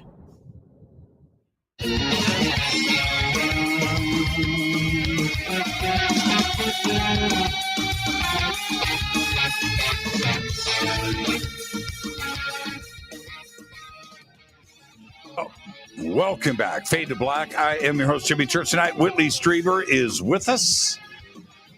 Great conversation. And like I always do, I just got to thank Whitley for everything in your contributions to this community. And one of the things, Whitley, that I really enjoy is not only my audience here. It's generational. I have a younger crowd. I have the medium, and then I have the you and I crowd, right? But it's great when I go to conferences and I see these young faces there that are very intelligent and they know a lot and they do a lot of research and reading, and They ask me some of the most amazing questions. They are engaged. Yeah, there are. That's very true. And on my website too. Yeah. And how important is it for these younger generations that are coming into ufology for their own reasons? Why is it important for them to read Communion? Well, if this is not the most important thing that's ever happened to mankind, I would be very surprised. Right now, it's just coming into focus. And it's coming into focus because so many people have been willing to bring it into their lives over 2 generations. And now this generation is the generation for which it will come into focus in some way. So, they are literally the generation of the new mankind. And Communion is where that starts. It starts there. That was the first really deep, coherent description of a contact experience that had ever been written on a personal basis. There was never one like it before. And it's still very current because you will understand the shock of initial contact, and that shock, if this emerges into the world in an open way, will be repeated millions of times all over this planet. And the people who are prepared for it will be the people who have done things like educate themselves and understand deeply what's really going on instead of, just treading along the surface. And if the young people I know are involved in this are like, and I think they are very much like the ones you're talking about, they will do this successfully. They will succeed. I don't think our generation could have. And there are many that have entered into the UFO community just recently in the last 4 years. It's TTSA, it's Tom DeLonge, it's the Tic Tac and what is happening out there, Tic Tac and TikTok, for instance, where you go onto a social media platform like TikTok or Reddit and things where you see millions of views on these videos, but it's coming from a much, much, much younger generation that understands social media, but they don't have the foundation of this, where they think that the phenomenon is just this recent thing that is surfaced in the media. It's truly not that, and they do need a foundational. They sure do, and there's been an amazing disservice. I mean, I just wish they could do something right. The media and the government, because they've made it look like this is just now happening when it's been happening for 70 years. At least, if not at least the Congress is demanding that the intelligence community come up with more historical information. Like there's a memo from he was the head of the Air Force at the time, back in 1947. Ramey. Was not it Roger Ramey? No. It was the higher up than him. His name's right on the tip of my tongue. But anyway, it's a memo from him, and it describes in detail, and it's declassified, and it was found by Stanton Friedman, and it's not in doubt as to its authenticity. It is authentic. And it details exactly the same flight characteristics being observed in 1947 that are being observed right now on the Tic Tac video and the gimbal videos. And they're acting like that memo doesn't even exist. I mean, the media, they don't know it exists. They just spout out whatever they've been fed, and they're not being fed that. And it's unfortunate. So, that's there. I mean, it's easy to find on the internet. And if I should happen to remember the man's name, now that I'm on a show and I need to talk about him, I could. Was it the Twining memo? Yeah, the Twining memo. That's it. Yeah. Right. And it's there. It's right there. And they act like this all started in 2004. Come on. I mean, get a life here. It's ridiculous. Yeah, I remember I asked Stanton, I said, out of everything, with all of the documents and everything that MJ and all of that, what do you put your stamp on? What is authentic? And he goes, the Twining memo. Yeah. Right? That was from Stanton. Yeah, well, that is absolutely true. It is authentic. The Twining memo is authentic, meaning that a lot of the other things probably are too, because there certainly would have been an extensive effort to understand this. It wouldn't just be General Nathan Twining sending out a memo saying these objects are flying around, and then everyone just files that. No, sirree. There was a big effort to find out, believe me.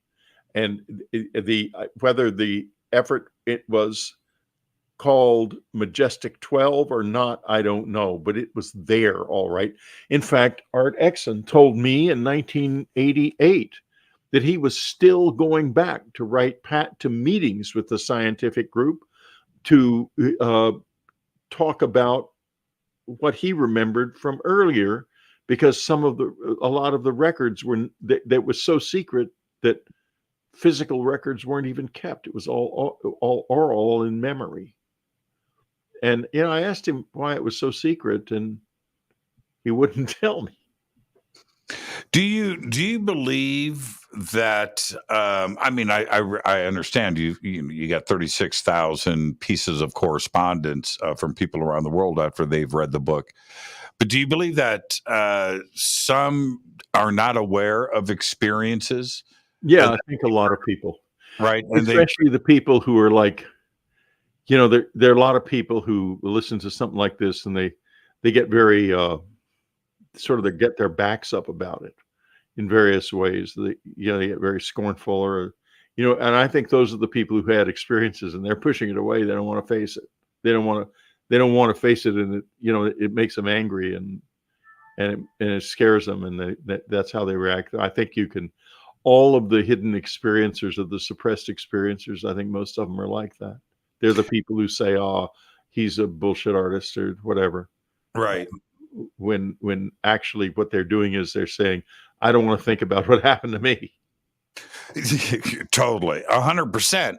And is that part of the dilemma for some type of official disclosure, that we have these incidents like Roswell or Betty and Barney Hill, Travis Walton, Rendlesham? There's a long list of things, but those are individual events, and those could tally into the tens, the dozens, the hundreds.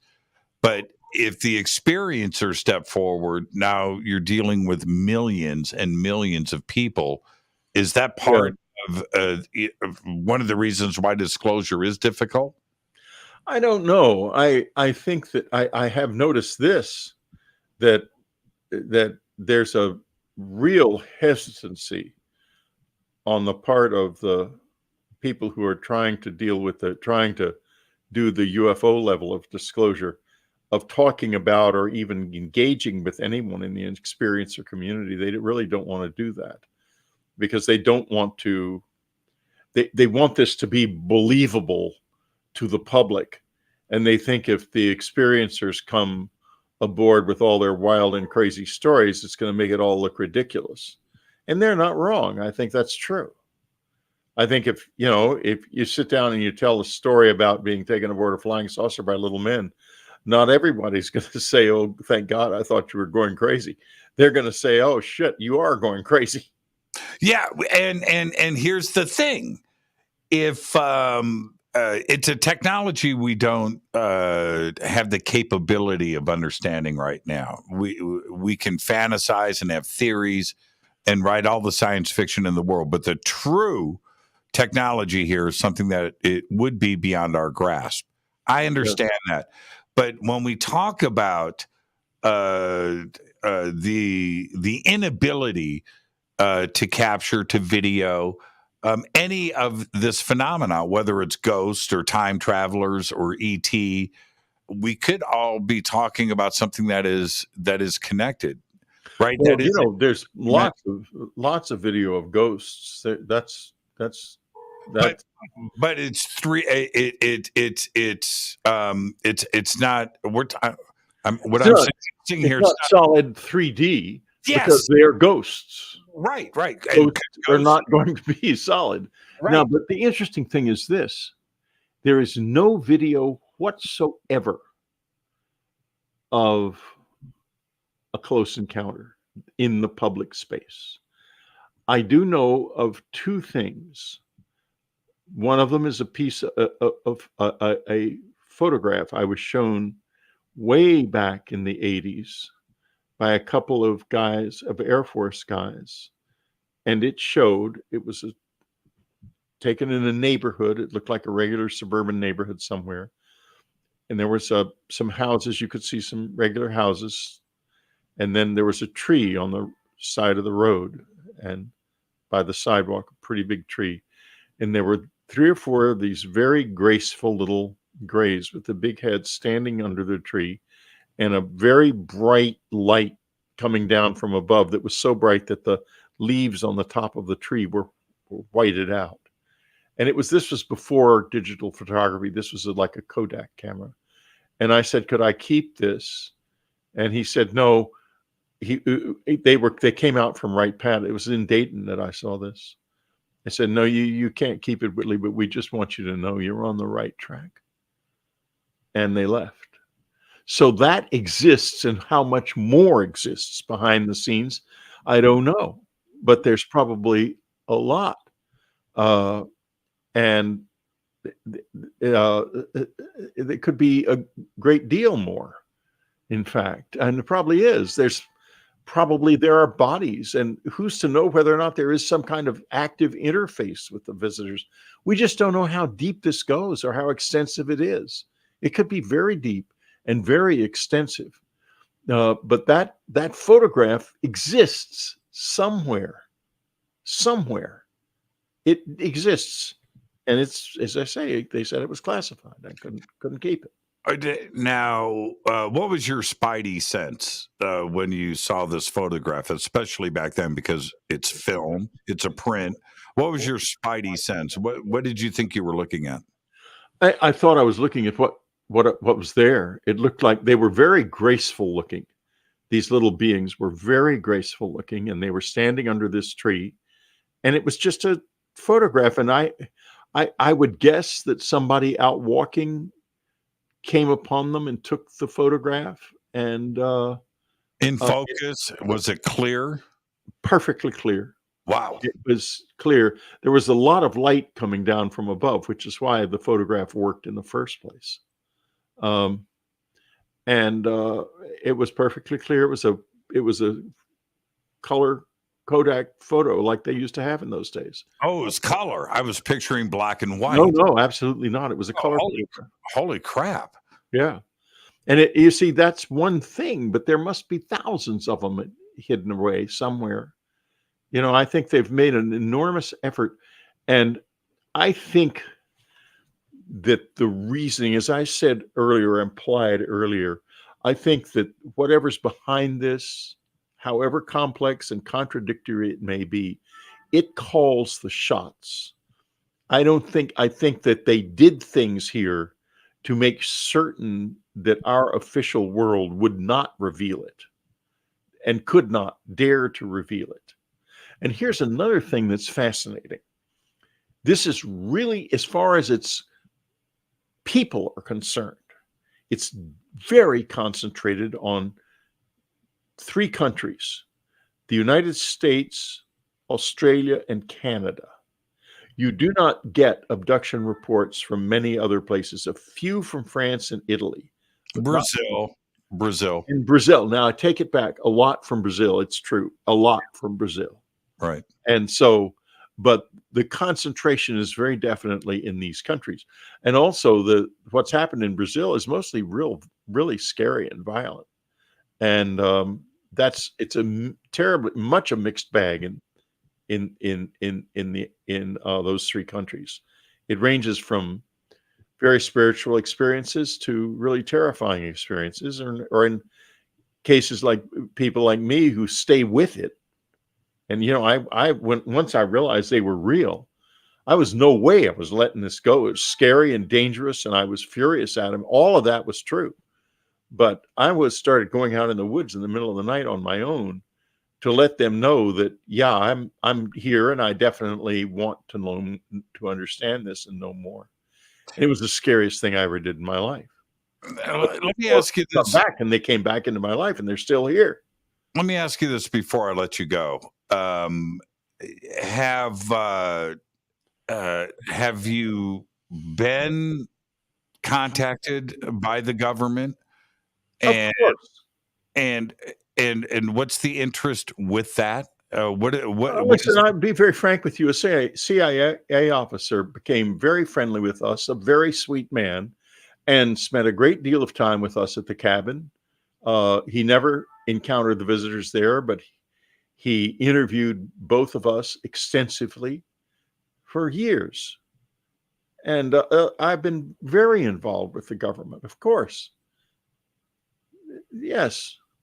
And they asked me not to talk about it in a lot of detail, and I don't. But since you ask, I can say, yeah, sure. And why wouldn't I be? They know perfectly well this is real and it's happening. Of course I'm involved with them. But I'm not keeping any of their secrets. I've never been told any secrets by them. I'm not an insider. They ask me questions. I do not get answers back, and I don't ask for them. The questions that are asked, you're a smart guy, right? And Anne, they know what they're searching for. Yeah, they do. And the questions are just that. They're very searching questions. And over the years, I haven't been in contact with any of those people too much, but in the past year or two. But the main thrust of it was very much in the realm of spiritual, and how do we have an experience that's valuable and worthwhile to us on a spiritual level, because this is happening on that level also. And I discovered over my life that I could change the nature of my relationship with this presence by the way I lived.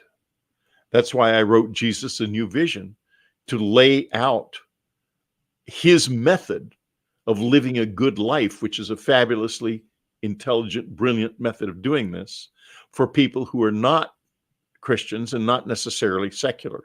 I mean, not Christians, but are secular.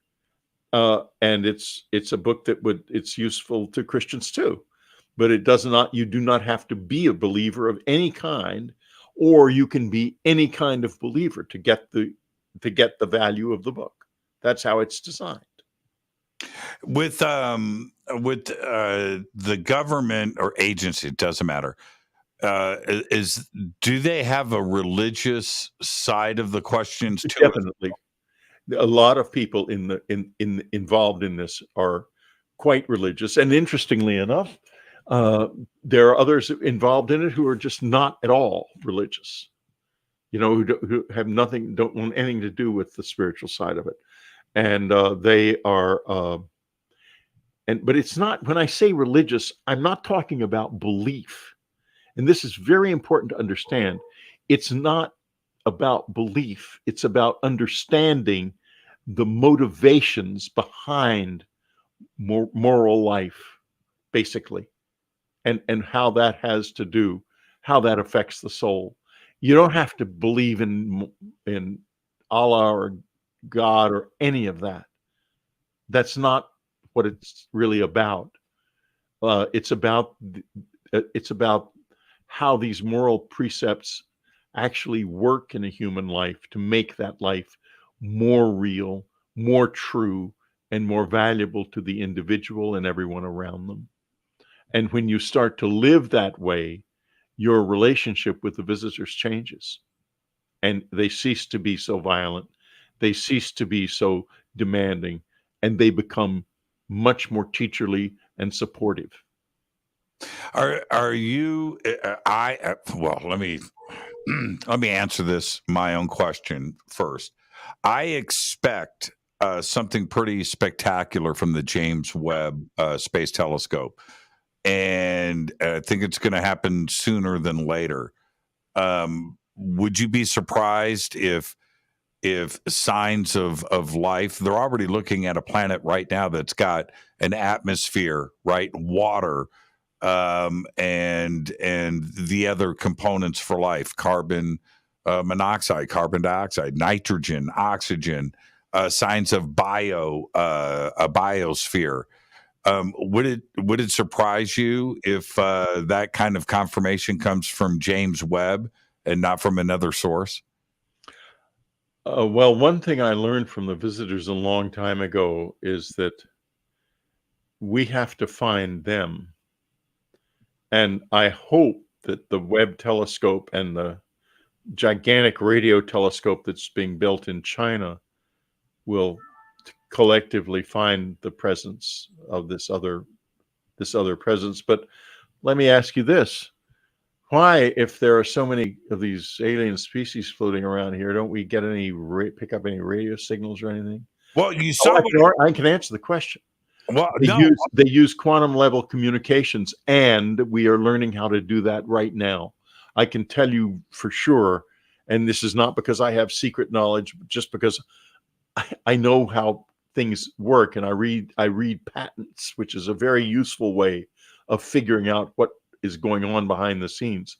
We are working very hard to create viable quantum communications devices, which would mean that you would be able to have instantaneous communication across any distance at all, meaning that our visitors could be communicating with others that are literally on the other side, not just of a galaxy, but of the universe. Right. Yeah. An entanglement.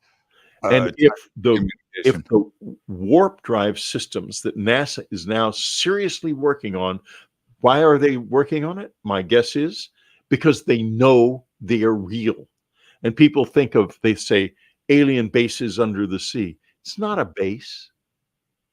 It's a place where you walk through a door into another world millions of light years from here in a single step. That's what's there, and that's what's guarded so carefully. China 2 weeks ago, Whitley did an official press release through their own state newspaper, okay, saying that radio telescope that you're talking about, it's 500 meters, it's a ginormous. Absolutely huge. Absolutely huge.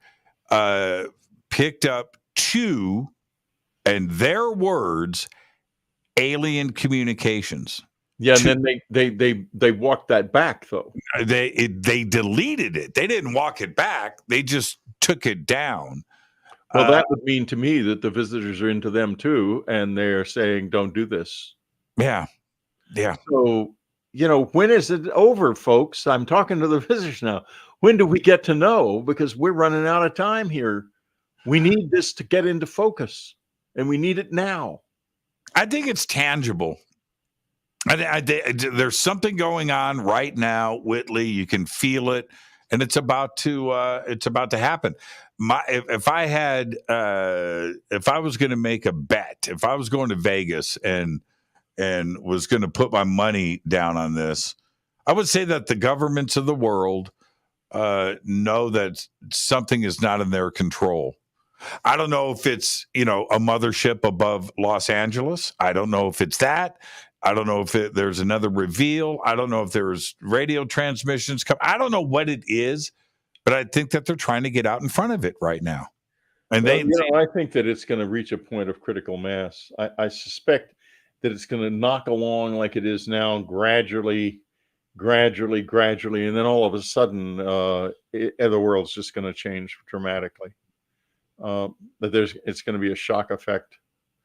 And I hope it happens soon, because if it doesn't, we're going to be too busy trying to save ourselves from climate change to worry about any aliens. I can tell you that for sure. Well, you could write Superstorm Part 2. So, oh boy, yeah. Whitley, thank you so much, my friend. What a great conversation. And again, thank you. We put up the links to everything, not only in the room, but throughout. Folks, get the audio book if you like to listen to them, because there's a lot of my spirit in that voice. And, you will live this beautiful and extraordinary, scary and wonderful experience with me. Thank you so much, Whitley. Behave and be well. Go meditate. Say hi to the visitors for me. I will do it. And I'll talk to you tomorrow. Thank you so much, Whitley. Good night, now, Jimmy. You're the best. Whitley Strieber. And again, we put the links up throughout social media. It's over on our website. And it's in the chat room. It's over on Twitter. It's everywhere. Go and get the book. This is it, the new re-release of Communion. Mine is autographed. But go and get it with the new cover and a new foreword. And it is out now. This is Fade to Black. I am your host, Jimmy Church. I'll be right back, and I'll start taking some of your phone calls. We don't have Fader Night this week, so let's do a mini Fader Night right now. I'll be right back after this short break. This is Fade to Black. Stay with us.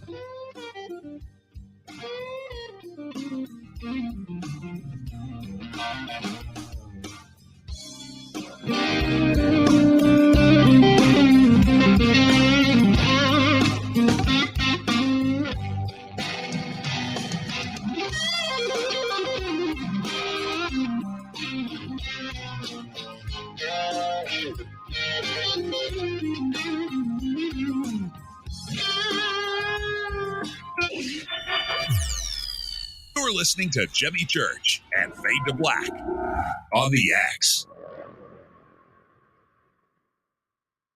Hey, what up, y'all? It's your girl Vivica Fox here, and you are listening to my boy, Jimmy Church, on JimmyChurchRadio.com. Despite popular opinion, reading a book will not make you smarter. But listening to Jimmy Church will.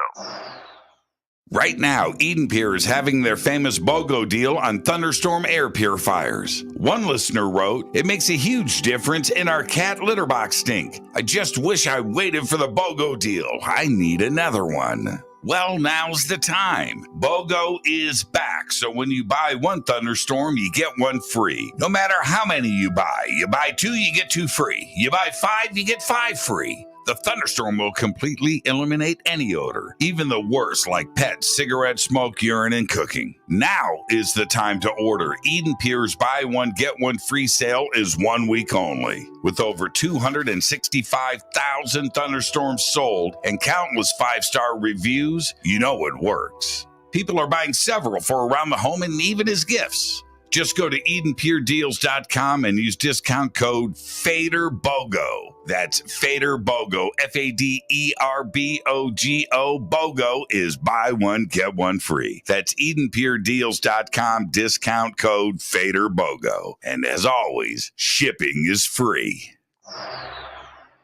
This is Billy Carson, founder and CEO of ForbiddenKnowledge.tv. ForbiddenKnowledge.tv is the fastest growing and one of the most watched networks in the world. And I would like to personally invite you to check out our expanding library of TV, film, lectures, and special presentations. ForbiddenKnowledge.tv has over 6,000 videos covering lost history, health, UFOs, spirituality, and our future. We are committed to our community, and with my personal invitation, you can right now get your own free 30-day membership at ForbiddenKnowledge.tv.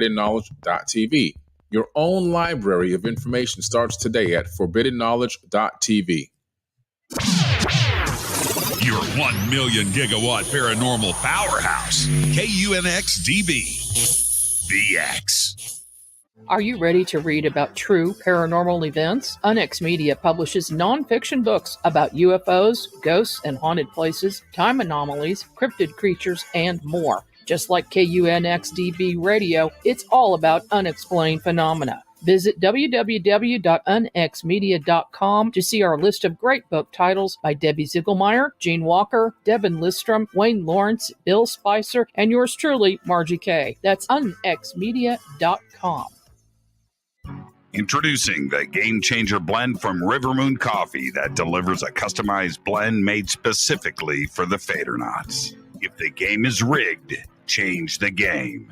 It's a bolder cup with some bite. Game Changer is the coffee of choice for those that prefer an organic dark roast that is slightly lighter and milder, but it's still dark. With wild notes of pecans and chocolate with a rich, balanced, full-bodied cup that is roasted to perfection for a great coffee to start your day, as an after-dinner coffee or anywhere in between. Artisan, small batch roasted to perfection. USDA certified organic, all River Moon coffee is freshly roasted and packaged in the USA.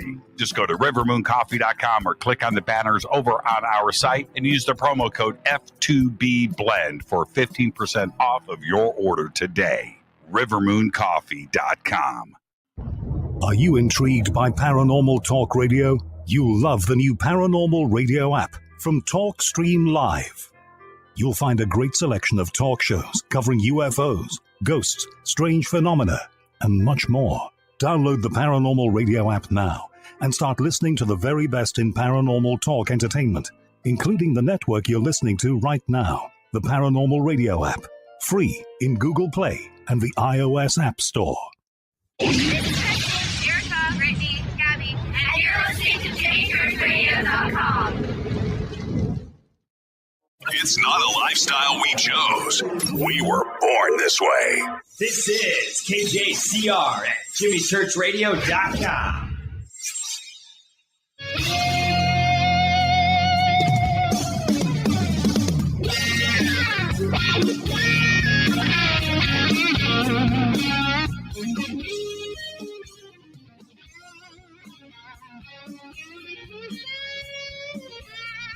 All right, welcome back. Fade to Black. I am your host, Jimmy Church. I want to thank Whitley Strieber.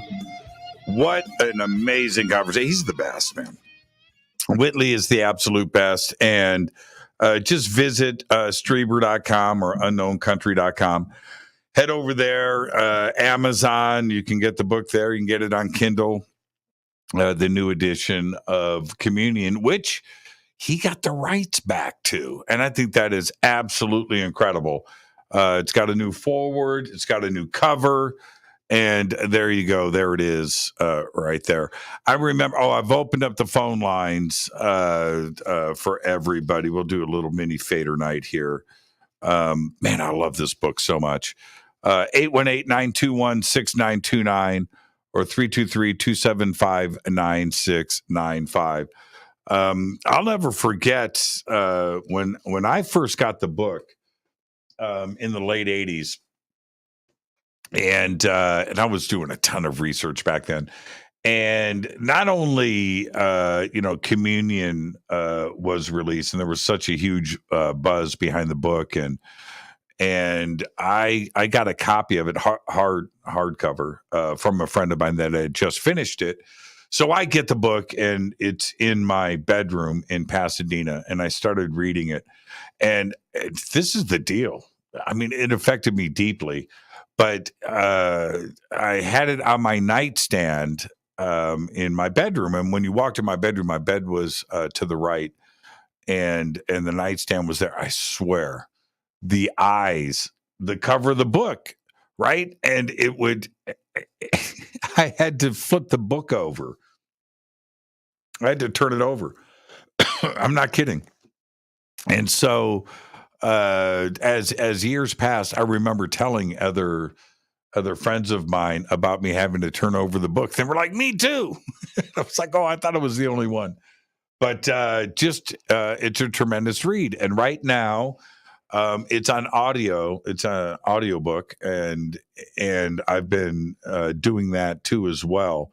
And it's so cool to have Whitley read you the book in his own voice. I already read the book in his voice, but get the audiobook. It's absolutely incredible. Okay, phone lines are open. 818-921-6929 or 323-275-9695.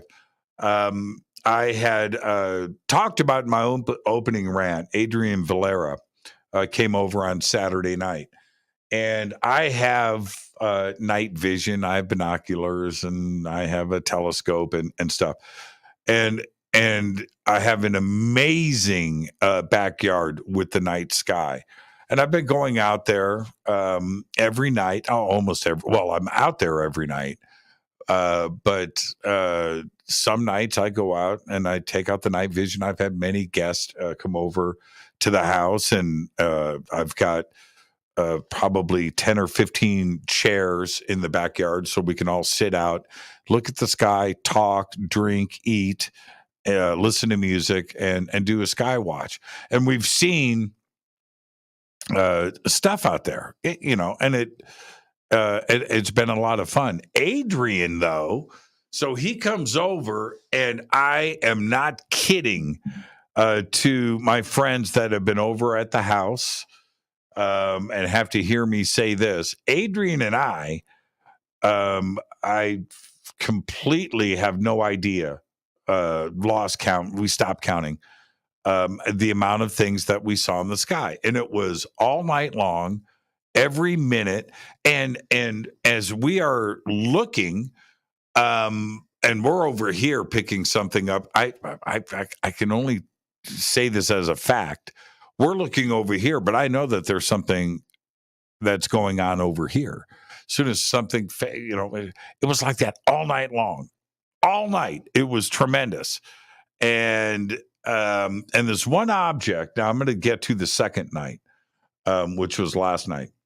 But anyway, so this object's going over the top of us. And as I'm, Adrian picked it up, nailed it with the laser. He hands me the night vision. Now I'm looking. As I'm looking, now you can't see it with the naked eye. It's right above us, right? 12 o'clock. Can't see it with the naked eye.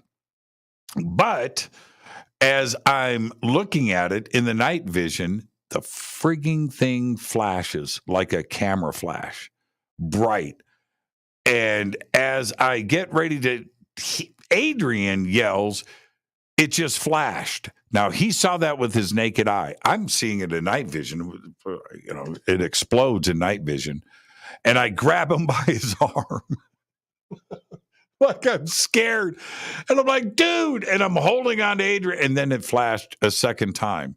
Now, I don't know what, it's an iridium. It's this. Okay. All right. Fine. But that doesn't change the enjoyment and the fun factor of seeing something like that happen above your head. It's going on, and people aren't looking up. People don't have night vision and the ability to do it. But when you see it yourself, no matter what, it could be a satellite, it could be it doesn't matter. When you see something like that moving across the night sky, and that thing lights up and then goes dim and then lights up, it's awesome. It's totally awesome. So I've been in this house for a year. That was the first night that it has jumped off like that. And I'm talking about everywhere all at once, everything, everywhere all at once, all night long. It was tremendous. So last night, I'm getting ready for bed. And I went, you know what? I was downstairs. I'm going to get the night vision. So I go out on the second floor of my home where my master bedroom is. I have a patio on the second floor, sliding glass doors. You open it up. It's a nice big patio. I've got a chair out there. So I grab the night vision. I head upstairs and I walk out on the patio. It's dark. And I sit down in the chair and I break up. And I sat there for an hour. I saw stuff all night long. And I can't explain it. It's like 2 nights in a row where now I'm going to do it again tonight after the show. I'm so excited about this. And I'm sitting out there in the chair. I got my feet up on the on the thing, and I'm just kicked back, and it's everywhere, different things, sometimes 2, 3 objects at the same time. And this is my point to all of this that I haven't brought up yet. Okay, my house is perfectly east, west, north, south orientation. I mean, like to a 1/10 of a degree. So I know where east is, right? And I know where north is. These objects that we were watching, in a general sense, were either coming from the north going south or from the south going north. That's a polar orbit. And they're also moving. So here's Earth. What I am seeing is going in either this direction or this direction.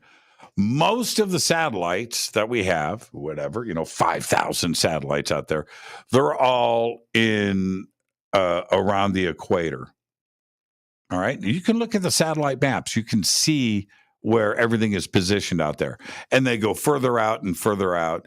And they're also in a permanent orientation, geosynchronous orbit.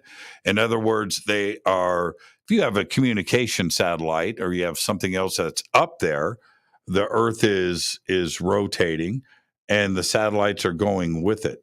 They're not moving. Some are, right? But most are permanently in a geosynchronous orbit, and as the Earth turns, so do the satellites, and they're permanent up there. You're not going to see them moving around.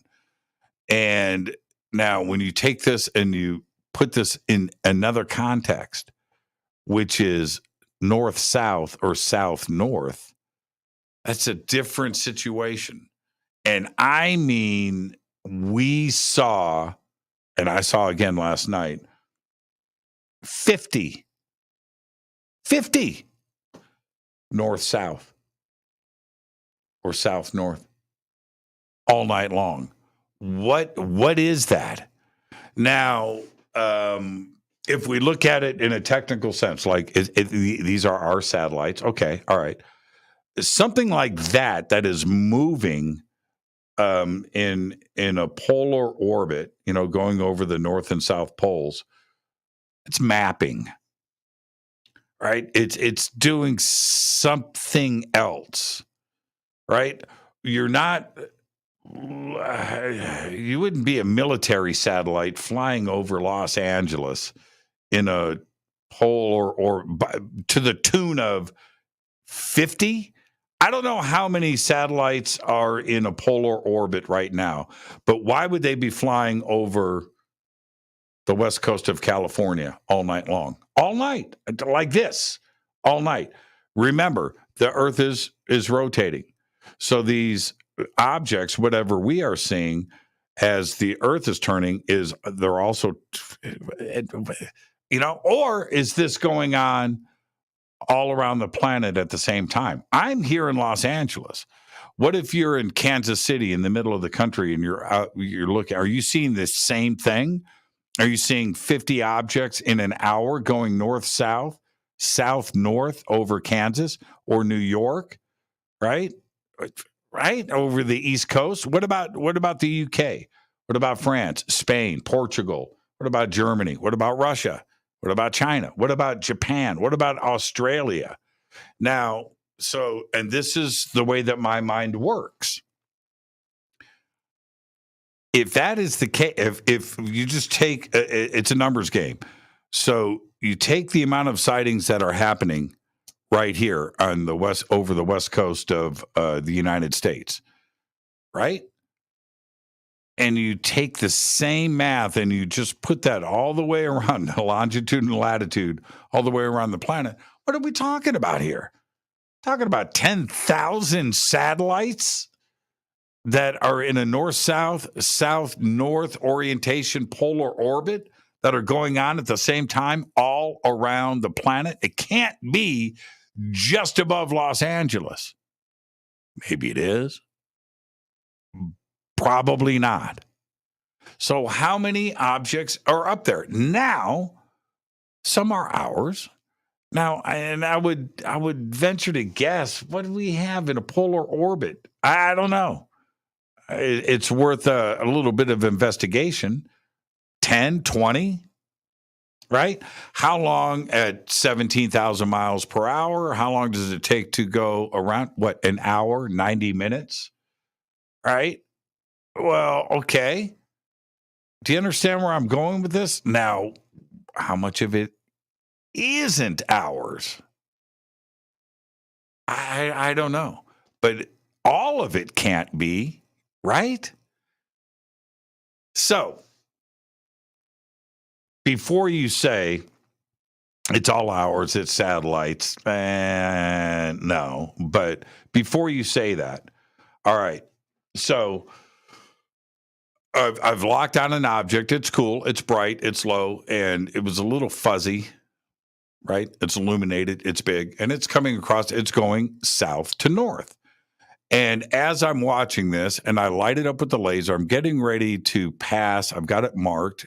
So when you do this, you're looking, you line it up with the laser, and you hand off the night vision while you've got the laser locked so somebody else can look where the laser is and see the object. All right. So while this, and we're doing this all night long, laser lock, pass, laser lock, pass. I've got this object. And as I'm doing that, I go, wait. There's an object coming in from the west. And I go, Adrian, okay, so now this object is coming in this way. The first one is going this way, and they're getting ready to cross, right? Okay, one's going south to north. The other one's coming in from the west and is going east, and they're going to cross at a 90-degree angle. And I hand him the night vision. And as he's looking, I've got it locked with the laser. I said, they're getting ready to cross paths. He goes, Church, the one from the west, or the one from the south just turned and is following the other one. I said, what? He hands me back, and I look, and sure enough, the two objects are going this way. Now, remember what I am suggesting here. First object is south to north. Second object comes in from the west and is about to cross its path. I see it, and there it is. I hand the night vision to Adrian, and the south to north then turn. And when he handed me this back, and I'm looking, and now I see the two objects traveling together like this, heading east. What's going on? Now, I know that the NSA and the Navy and the Air Force and Space Force, they've got satellites up there with the ability to position and to move around, of course, and change directions. But this happened as the two objects are crossing paths. What is that? And that's the part when you are out there doing a sky watch with night vision, and you're looking at stuff in a normal thing, and you see that happen, you have to step back and go, what's going on? Now, of course it can be ours, and it probably is, but it's something that when you see it happen yourself, it's the funnest thing ever. It is so compelling, and so there's an addiction here, because when you are out without night vision and you're looking at the stars and you're looking at the constellations, oh, there's the Big Dipper, and there's Polaris, and there's Venus, and there's Saturn, and you're looking up, yeah, but you're not seeing this. You don't. Once you go this direct and you see what is happening up in the night sky, some of it is ours, some of it is satellites. Is it secret military things that are flying around? but stuff that is changing directions and pairing up with something else and following it, stuff that is moving along and zigzag, you can see it. And flashing. So last night, so this other object came across the other way and it just started flashing. But this thing, like every 2 seconds, listen to me, is zigzagging. So it's going across the sky. It's not your imagination. You're watching this happen. Do satellites do that? Maybe. I don't know. You know, do I have to get an NRO, NSA agent on here to tell us what their satellites are doing? And they do zigzag in the sky? Fine. All right. And they probably do that. What I am saying is when you see it for yourself, when you're looking through night vision and you see this stuff, because without the night vision, it's just a normal starry night and you just never know. So last night, before I let you go, I'm sitting on my patio and right over, again, south to north, and it's right over my head. And I'm watching it. It's pretty good clip, moving along, pretty good clip. I'm just watching it. It's just another object up there. And this thing slows down. It took me like 5 minutes. Normally, this whatever's going to be over your head in 30 seconds and is gone. 5 minutes. Why? This thing slowed down. Pretty good clip at first, normal, right? And it just slowed down. I'm watching it. It's lit up. Slow down. It started to dim, right? But slow down, and stopped. Now, is that a satellite being positioned into a geosynchronous orbit and it's freeze framing and they're observing? Sure, could be that. But when you see it happen, that's a whole nother trip. And I watched this thing pump the brakes and stop. Back to my point. If you didn't see it slow down and stop, and I'm just looking up in my night vision, it's a star. You don't know that it's just sitting there, that it just came up, moved, and stopped. That's what night vision and that's what a sky watch is all about. If you ever get an opportunity to do it, go.